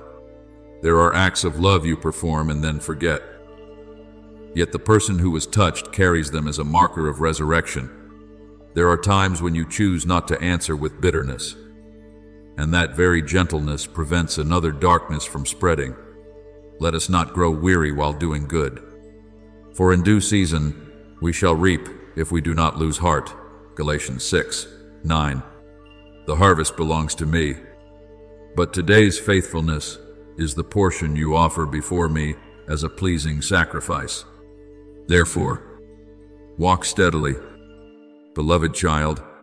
Do not hurry because you fear being left behind. Do not remain still because you fear you are not yet great enough. Do not turn aside to another path simply because someone else's road appears more radiant. Walk truly. Walk purely. Walk with humility, yet without despising yourself. When you abide in me, I will do my part. I will open doors no one can shut. I will lift you up in the season of your weakness. I will place the right words in your mouth at the right time, and I will cause the light within you to touch places you could never reach on your own. Not by might, nor by power, but by my Spirit. Zechariah 4:6. You do not need to amplify yourself. I know how to let what I have placed within you spread to the right extent, to the right people, in the right season. So today, let your heart rest in my leading. Your life is not invisible before heaven. Your faithfulness does not fall to the ground as something meaningless. The things you do in love, in obedience, and with a heart turned toward me will be gathered by me and transformed into a holy stream of influence. You may never know fully how many people were encouraged because you kept standing, how many hearts were softened because you chose kindness, how many souls were reminded of the light because you did not surrender to darkness. But I know, and what I know is enough. Keep abiding, keep obeying, keep being faithful. Keep your eyes fixed on me. When you do your part in hiddenness, I will do my part in power. And at the appointed time, you will look back and understand that no step taken in my purpose was ever wasted. No season of faithfulness was ever small, and no life that belongs to me can fail to bring forth light for the world. Beloved child, I know obedience is not an easy path for a heart that has been wounded. I know there are times when you hold tightly to control, not because you want to rebel, but because you fear that if you let go, you will be led again into pain. There are wounds that taught you to protect yourself, disappointments that made you no longer dare to trust fully, and times when others acted in the name of love yet suffocated you, in the name of guidance yet caused your soul to shrink. So when I call you to let go, I do not take your fear lightly. I do not rebuke you for still trembling. I draw near to you as a patient father, placing my hand upon the places in your heart that still pull back. And I say, do not fear, for I am with you. Do not be dismayed, for I am your God. Isaiah 41:10. I am not like those who wounded you. My leading does not suffocate your freedom. It heals the very thing that made you believe you had to imprison yourself in order to be safe. Understand this deeply. Obeying me does not mean losing yourself. Obeying me means returning to the true self I had in mind from the beginning, before fear named you, before wounds taught you to withdraw, before the judgments of others made you question your worth. When you bow your heart before me, I do not turn you into a lifeless shadow that merely follows without a heart. I restore you into a living soul, pure, light, able to love without being controlled by fear, able to stand firm without becoming hard, able to walk without carrying the burden of having to prove you are always right. Commit your way to the Lord, trust in Him, and He will act. Psalm 37:5. When you surrender your way to me, you do not enter bondage. You enter the place where the Father's hand sets all things into holy order. There are times when you think that if you do not control everything, all things will fall apart. You think you must see every step ahead, guarantee every outcome, and predict every human response before you can have peace. But, my child, peace built upon your ability to control is always fragile. One unexpected thing is enough to unsettle your heart again. I want to give you a deeper peace, one that does not depend on how much you can hold, but is founded upon knowing it is holding you. The peace of God, which surpasses all understanding, will guard your heart and your mind in Christ Jesus. Philippians 4:7. Obedience is when you stop placing your soul upon the unstable table of anxiety and place it in my hands instead. Not because you understand everything, but because you trust that I do not deceive you. I do not lead you into destruction, and I do not abandon you halfway. Remember Abraham, when I called him to leave his familiar land and his father's house to go to the place I would show him. He did not hold a complete map in his hand. He did not know every turn of the journey beforehand. He did not see fully how the promise would be fulfilled. Yet he walked by faith. By faith, Abraham obeyed when he was called to go out to the place he would receive as an inheritance, and he went out, not knowing where he was going. Hebrews 11:8.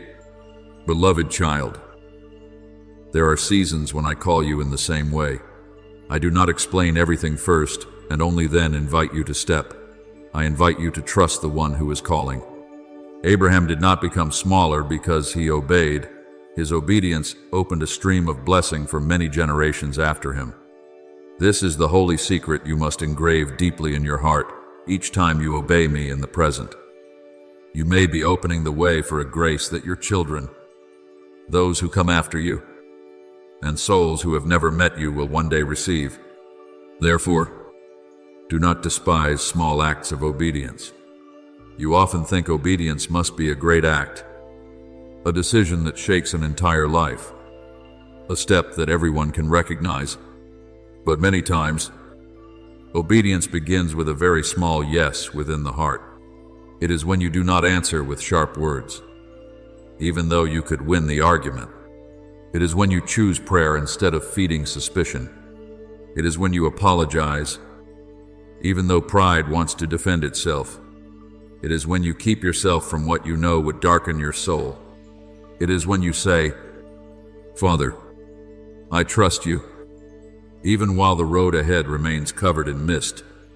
He who is faithful in what is least is faithful also in much. Luke 16:10.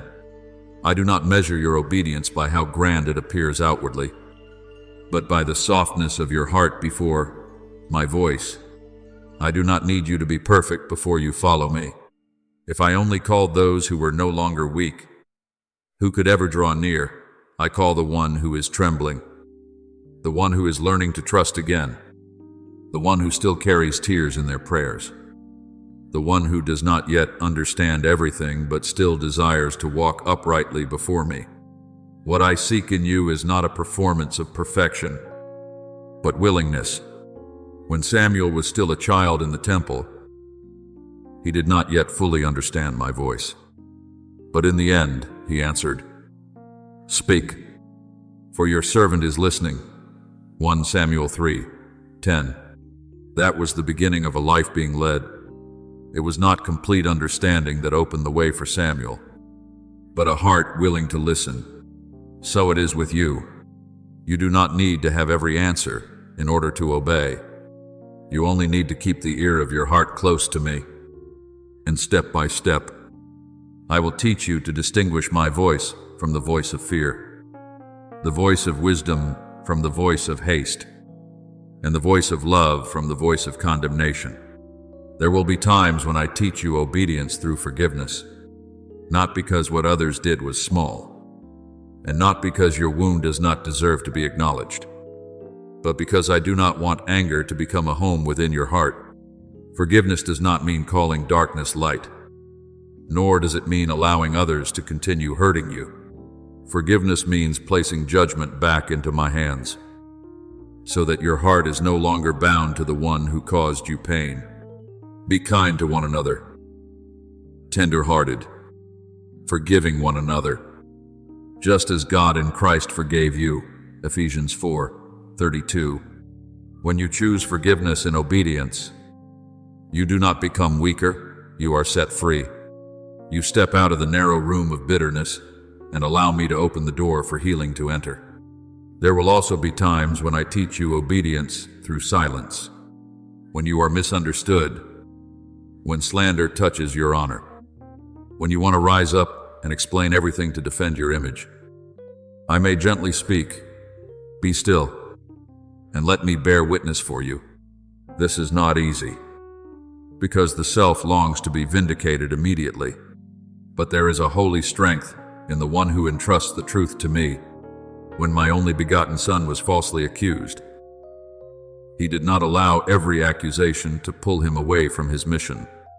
He was oppressed and afflicted, yet he opened not his mouth. Isaiah 53:7. Not because he had no right to speak, but because he knew he was standing in the Father's will. Beloved child, there are battles you do not need to win with words.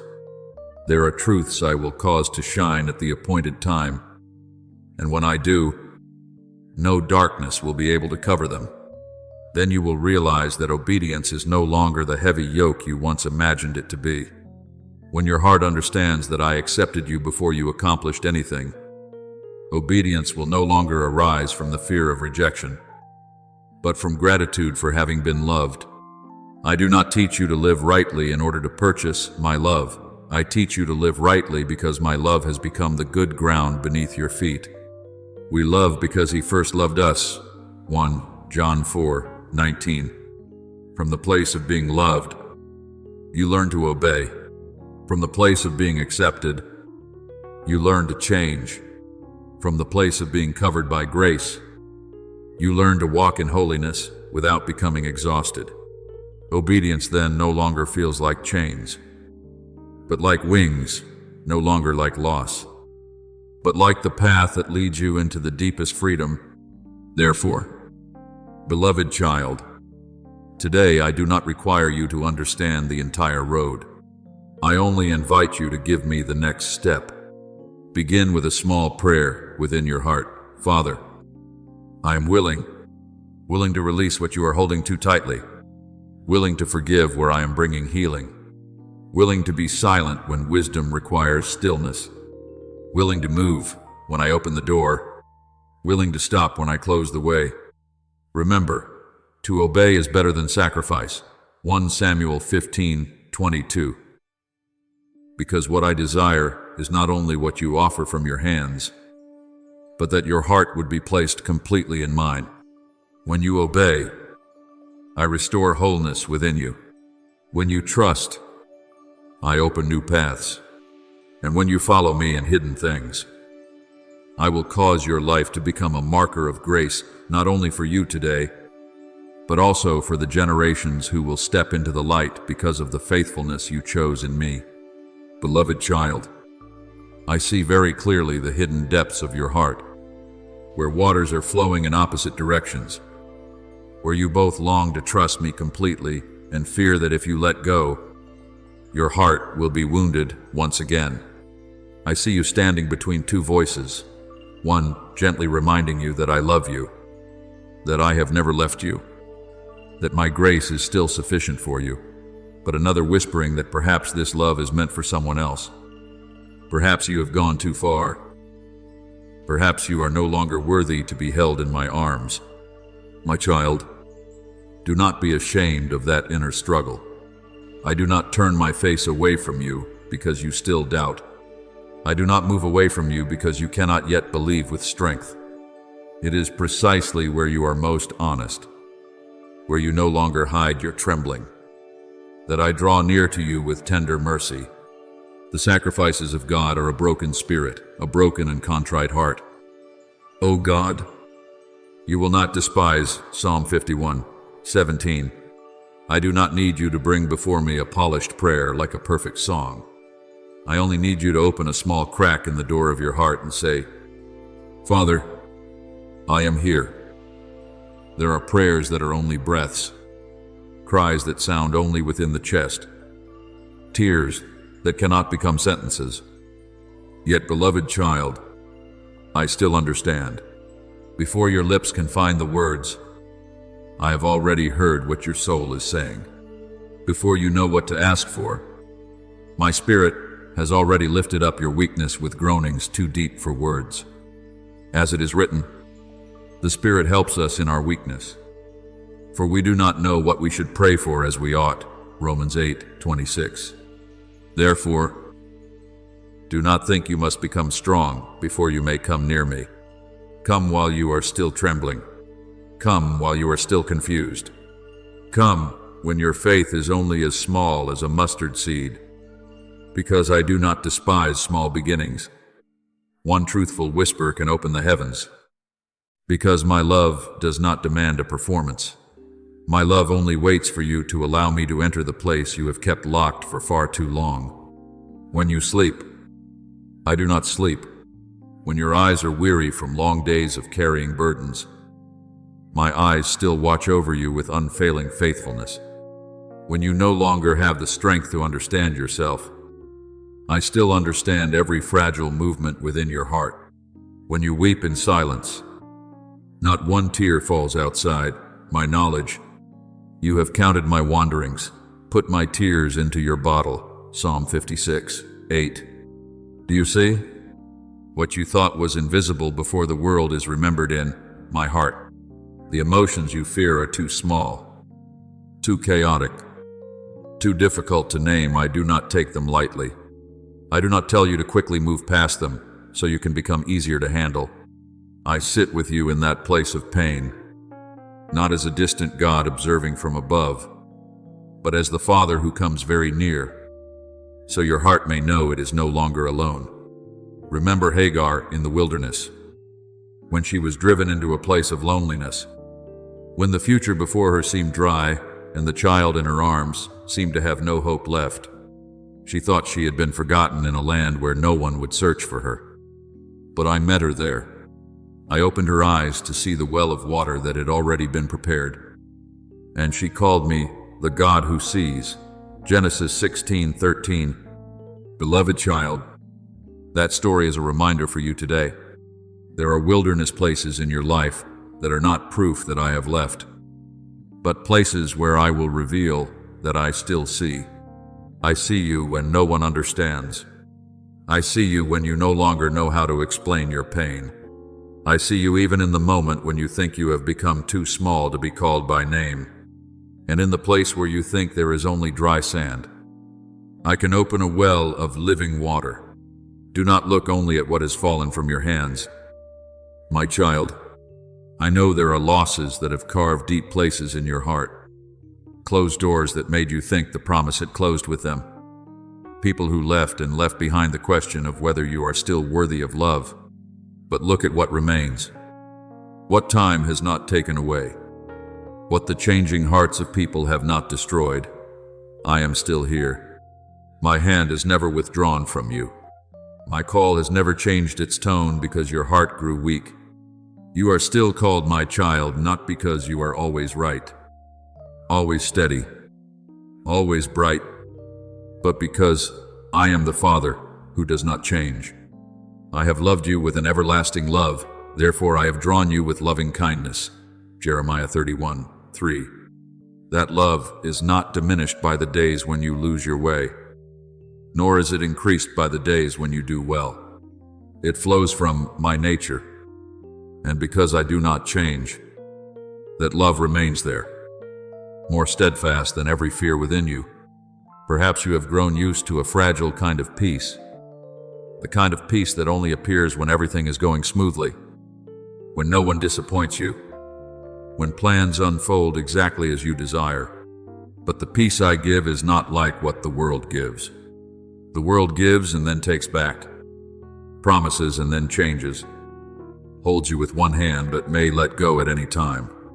But I say to you, peace I leave with you, my peace I give to you, not as the world gives do I give to you.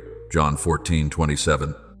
My peace is not the absence of storms, but my presence in the middle of them. It does not require circumstances to be perfect before it can live within you. It grows from a reality deeper than every disturbance. I am with you. When the world changes, when human hearts are uncertain, when your emotions rise and fall, I remain who I am, still faithful to my word, still upholding you, still calling you by the tender name only a father's love can know. I am not a stranger to sorrow. I entered into human frailty. I knew hunger, weariness, misunderstanding, rejection, tears at the tomb of Lazarus, and loneliness in the Garden of Gethsemane. I do not stand outside your pain with cold power. I step into it with a love that has carried wounds. For we do not have a high priest who cannot sympathize with our weaknesses. Hebrews 4:15.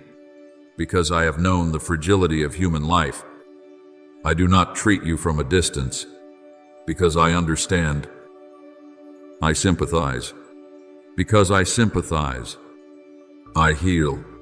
And when I intervene, I do not come to crush what is still weak within you, but to cherish, bind up, and restore it.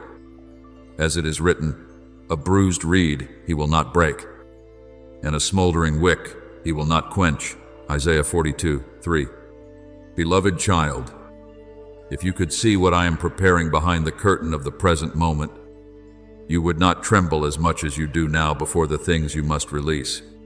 You would understand that what I invite you to lay down is not meant to leave you empty, but to make your hands wide enough to receive what is truer, purer, and more alive. What you release for my sake, I do not forget. What you offer up through tears, I do not waste. What you entrust to me in weakness, I can turn into glory. God is able to do exceedingly abundantly above all that we ask or think. Ephesians 3:20. You do not need to see the whole structure in order to believe that I am still building. You only need to trust that the hand holding you is the same hand that did not withhold what was most precious for your sake. So today, let your heart rest in me. Do not try to fix yourself in panic. Do not force your heart to be strong when it needs to be held. Do not hide the struggle as though it causes you to lose your right to be. My child, bring it all to me, the faith that is still tender, the fear that has not yet dissolved, the wound that has not yet healed, the question that has not yet found an answer, even the parts within you that still doubt whether my love is truly meant for you. I will not leave. I will not blame you for needing time to trust again. I will remain there patient as the dawn, gentle as rain upon dry ground, faithful as an everlasting covenant. And little by little, you will realize that loss is not the final chapter. Tears are not the final voice, and darkness cannot write the conclusion over your life. I am still here. I still call you my child. I still hold you with unchanging love. And in my hands, even what you thought was broken can become the place where light begins to shine. Beloved child, I am gently training the eyes within you, so you will not seek me only in solemn places, in songs rising among the congregation, in special hours of prayer, or in signs that leave human hearts astonished. I want you to recognize me in the most ordinary breath of life, in the morning when you wake and are given one more day, in the sunlight resting quietly on the window frame, in the cup of water you drink when your throat is dry, in the moment you wash the dishes and your heart suddenly softens without knowing why. I am there, not loudly, not forcing you to notice, but present like breath, like the quiet life that sustains every small part of your day. In Him we live and move and have our being. Acts 17:28. You do not need to wait until the sky opens to know that I am near. There are times when I come to you through a very small peace, through a clearer thought, through a sense of being upheld that you cannot explain by reason. That is not coincidence, my child. That is my hand touching you in the gentle language of everyday life. Perhaps you once thought that my presence must always be accompanied by something great, that there must be thunder within your heart, that there must be a clear event for you to be certain I have come near. But I want to teach you a deeper wisdom. Not everything sacred comes in a radiant form. Many times, I come like a thin breeze, like light slipping through the crack of a door, like a verse of scripture suddenly becoming warm before your eyes, like a peaceful step on an old road, like a sudden desire to do what is good rising within your heart. Remember Elijah when he stood on Mount Horeb. There was a great wind that tore through the mountains, an earthquake, and fire. But I was not in those violent sounds in the way he expected. Then came a gentle whisper, and it was in that tenderness that he recognized me. 1 Kings 19:11-12. Beloved child, I am also teaching you to hear that still, small voice. When the world around you is full of noise, when human hearts are hurried, when everything demands that you react quickly, I invite you to slow down enough to recognize this. I have not left the simple moments. I am still speaking. I often speak in gentleness. Therefore, do not despise the small movements within your soul. A morning when your heart suddenly feels lighter than yesterday is a sign of grace. A moment when you want to become angry but choose silence and wisdom is a tender shoot of maturity. A day when you read my word and one verse suddenly seems illuminated, warming again a place in your heart that had grown cold. That is the Holy Spirit reminding you that my word is still living and active. Your word is a lamp to my feet and a light to my path. Psalm 119, 105. Do not wait for a miracle so great that everyone must see it before you call it my work. There are quieter miracles, a heart that was once heavy, now learning to breathe lightly. A mind that was once tangled, now being led into clarity. A soul that was once dry, now beginning to tremble before what is good. These things are not small in my eyes. They are the footprints of new life passing through you. I am teaching you to be faithful in recognizing, because the one who learns to recognize will learn gratitude. And the one who is grateful will not easily have their faith stolen by darkness. When you give thanks for a small thing, your heart opens like softened soil after the rain. When you say, Father, I see your grace in this moment, those very words become a doorway for grace to keep flowing in. Whatever you do, do it in the name of the Lord Jesus. Giving thanks to God the Father through him, Colossians 3:17. You can wash dishes in my presence. You can walk down the street in my presence. You can sit quietly in your room and know that I am there. I am not limited to the walls of a sanctuary. Though I love the place where my people gather, I also sanctify the dining table, the small kitchen, the familiar road, the repeated work, the ordinary minutes you thought held nothing significant. When your heart turns toward me, every place can become a meeting place. Remember Ruth, the foreign woman who quietly gleaned in the fields of Boaz. She did not step into a dazzling vision, did not stand before a crowd, and was not told beforehand that her life would become part of the lineage leading to the Savior. She was simply faithful in what was before her, loving her mother-in-law, walking in the path of righteousness, gathering each leftover stalk of grain with humble hands. But right in the middle of that small work, I arranged an encounter, opened the way for protection, restored her honor, and from her life, a great stream of blessing was born. Do you see? I often hide holy turning points in very ordinary tasks. What you are doing today with a pure heart may be the very ground I use to prepare a tomorrow you cannot yet see. He who is faithful in what is least is faithful also in much. Luke 16:10. Your faithfulness in small things is not overlooked by heaven. It is the place where I lay the foundation for something greater. Do not let the slowness of the process make you think, I am not acting. Enduring things rarely grow in haste.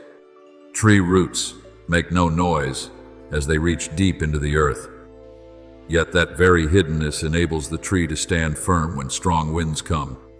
The seed does not understand the whole harvest, does not know exactly when the sprout will break through the soil, does not demand that the earth explain every stage. It simply remains, receives water, receives light, and trusts the life that has been placed within it. So it is with you. There are seasons when I do not cause you to bloom immediately, because I am making your roots deeper. There are days when you do not see much progress in yourself, yet you have become less reactive to fear, less doubtful of my love, less driven by unhealthy voices. That is evidence that your roots are growing deeper into grace. He will be like a tree planted by the waters, that sends out its roots by the stream. It shall not fear when heat comes. Jeremiah 17:8. When your roots are near me, the dry season will not determine you. And my child, I am the light your soul needs, not the kind of light that dazzles your eyes and then abandons you in the night, but a steady, patient light that knows how to nurture life little by little.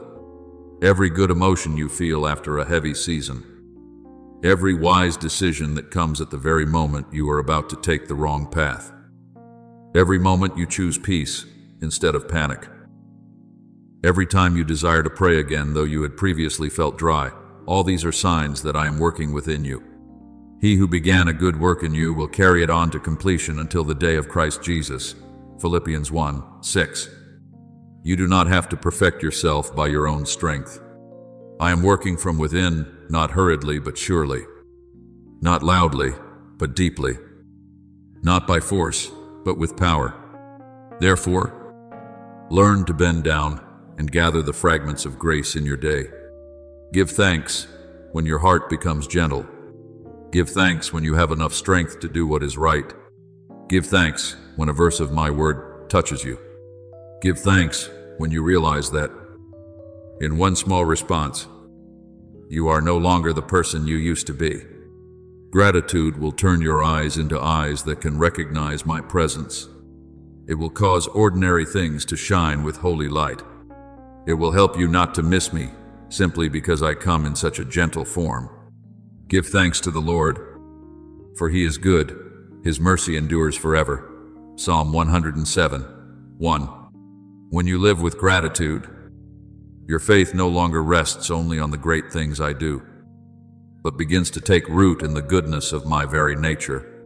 So, beloved child, keep walking slowly but surely. Do not despise the day of small beginnings. Do not be discouraged because you have not yet seen fruit filling the branches. Do not doubt simply because your process is not as radiant as you once imagined. I am present in every small rhythm, in the breath of peace, in the softening of your heart, in the clarity that comes after prayer, in the gentle light that shines upon a right choice. You only need to remain with me. Open your heart to me, and trust that what I have planted will grow in its proper season. When the roots are deep enough, sweet fruit will come not too early, before you are ready, not too late, as though the promise has been forgotten, but at the exact time appointed by my wisdom.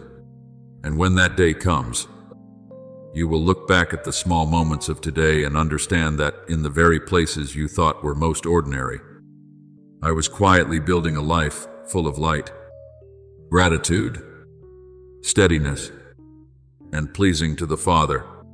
Beloved child, when you have not yet seen fruit on the branches, do not be quick to conclude that your roots have not grown.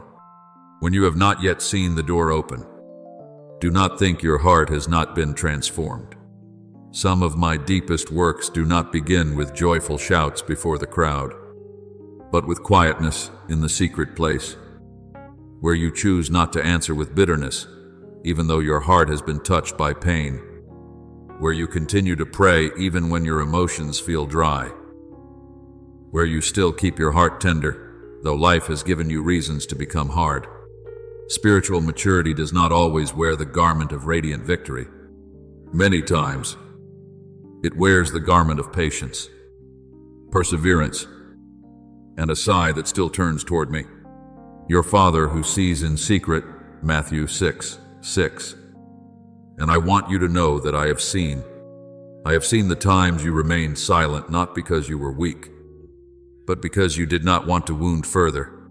I have seen the times you forgave when no one knew, the times you chose what was right when no one acknowledged it, the times you still called my name in days when your soul had no beautiful words left to speak. That is not failure. That is roots spreading deeper. Do not confuse slowness with standing still.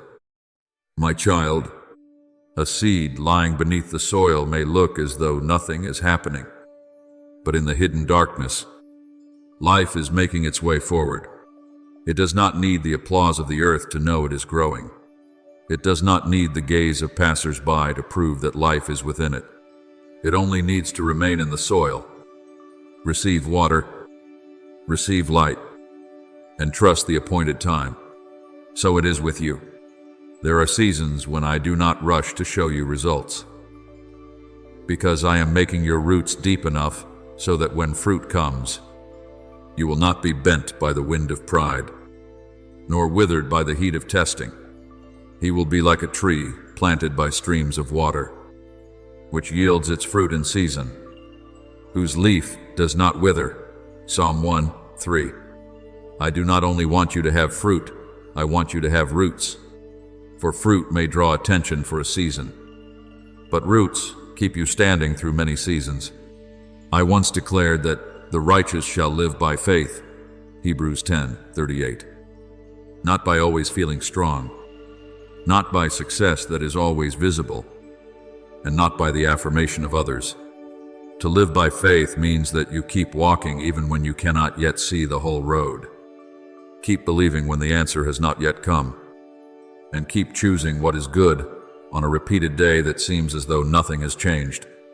Faith does not only appear when you stand on the mountaintop singing a song of victory. Faith also appears when you are in the valley and still say, "Father, I believe that you are good." There are days when your faith does not look like a great flame, but only like a glowing ember beneath the ashes. But I do not take that ember lightly. A smoldering wick he will not quench. Isaiah 42:3. I know how to breathe life into what you thought was almost extinguished. I know how to preserve the small seed of your faith until the day it becomes a lamp that guides both you and others. You often think you must do something special, great, and radiant to prove that you truly belong to me. But I do not measure your life by the standards of a stage. I look at the place where motives are born. I look at the reason behind your actions, the sincerity behind your weak prayer, and the faithfulness behind the things no one praises. When you still live honestly, even though the world does not recognize it. When you still love, even though that love is not returned as you hoped. When you still pray, even though your heart is not full of inspiration. That is when your faith is going deeper than the surface. Man looks at the outward appearance, but the Lord looks at the heart. 1 Samuel 16:7. I do not ask how much you have done to impress others. I ask whether your heart is still turned toward me. I do not need a decorated faith that appears large. I desire a true faith, even if it is small, trembling, and still carrying tears, yet still refusing to let go of my hand. Remember the poor widow in the temple. She did not give much in the eyes of people. She only put in 2 small coins. So little compared with the great offerings of others. But my only begotten Son saw what others did not see, and said that she had given more than all the rest. Because she gave out of her poverty. Mark 12:41-44. Beloved child, that story is not only about money, it is about the heart. There are things you offer to me that seem small before the eyes of the world. A short prayer when you are tired. An act of kindness when your own heart also needs comfort. Forgiveness when the wound has not fully healed. A faithful choice when you could easily give up. But I see the holy weight of those things. People may only see 2 small coins. I see an entire heart placing itself into my hands. In the same way, I once used 5 loaves and 2 fish from an unnamed boy to feed a great crowd. That boy had no storehouse, no reputation, no power, only a small meal and a willing heart to give. When that small thing was placed in my hands, it was no longer limited by its original size. Jesus then took the loaves, gave thanks, and distributed them to those who were seated. John 6:11. Do you see? The miracle did not begin with abundance. It began with willingness. Therefore, do not wait until you are stronger, understand more, are more recognized, or have greater things in your hands before you begin to live by faith. Bring to me what you have now, a small kindness, a simple word of encouragement, the little strength you have left, a few drops of hope, an upright decision. Akiet, yes, in your hands. They may seem meager in my hands. They can become bread for the hungry soul. You do not know all the ripples your life creates. A gentle word you speak today may remain in someone's mind for an entire week. A look of compassion you give may remind a person that they have not been forgotten by the world. Your wise silence may prevent a wound from spreading further. An intercessory prayer in an empty room may become a stream of cool water for a soul that has grown dry. A word fitly spoken is like apples of gold in settings of silver. Proverbs 25:11. You may think you are simply living through an ordinary day, but in me, An ordinary day can contain touch points of heaven. True faith does not always appear like thunder, many times.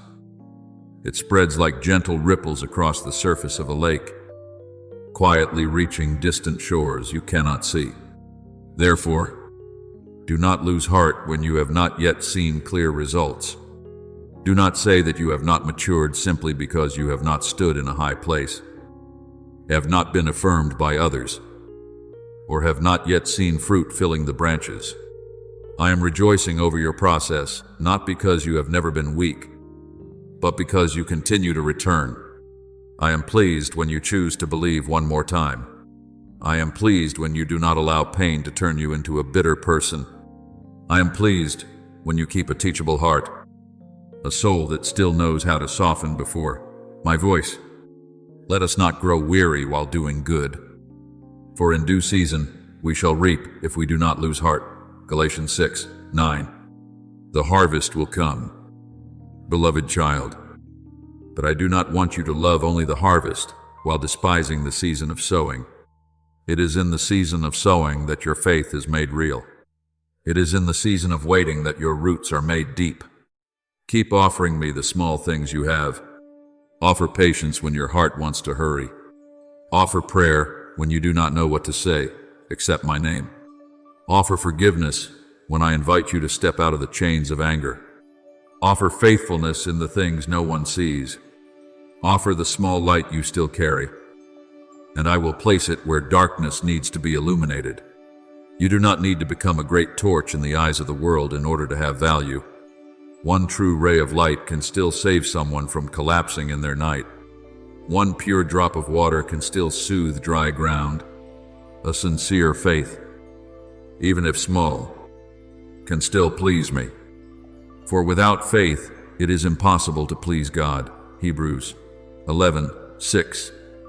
Abide. Beloved child, keep going. The roots are growing deeper. The flowers are forming from within. And at the appointed season, what I have been nourishing in you will bloom in a way that is beautiful, fitting, and fragrant with my grace.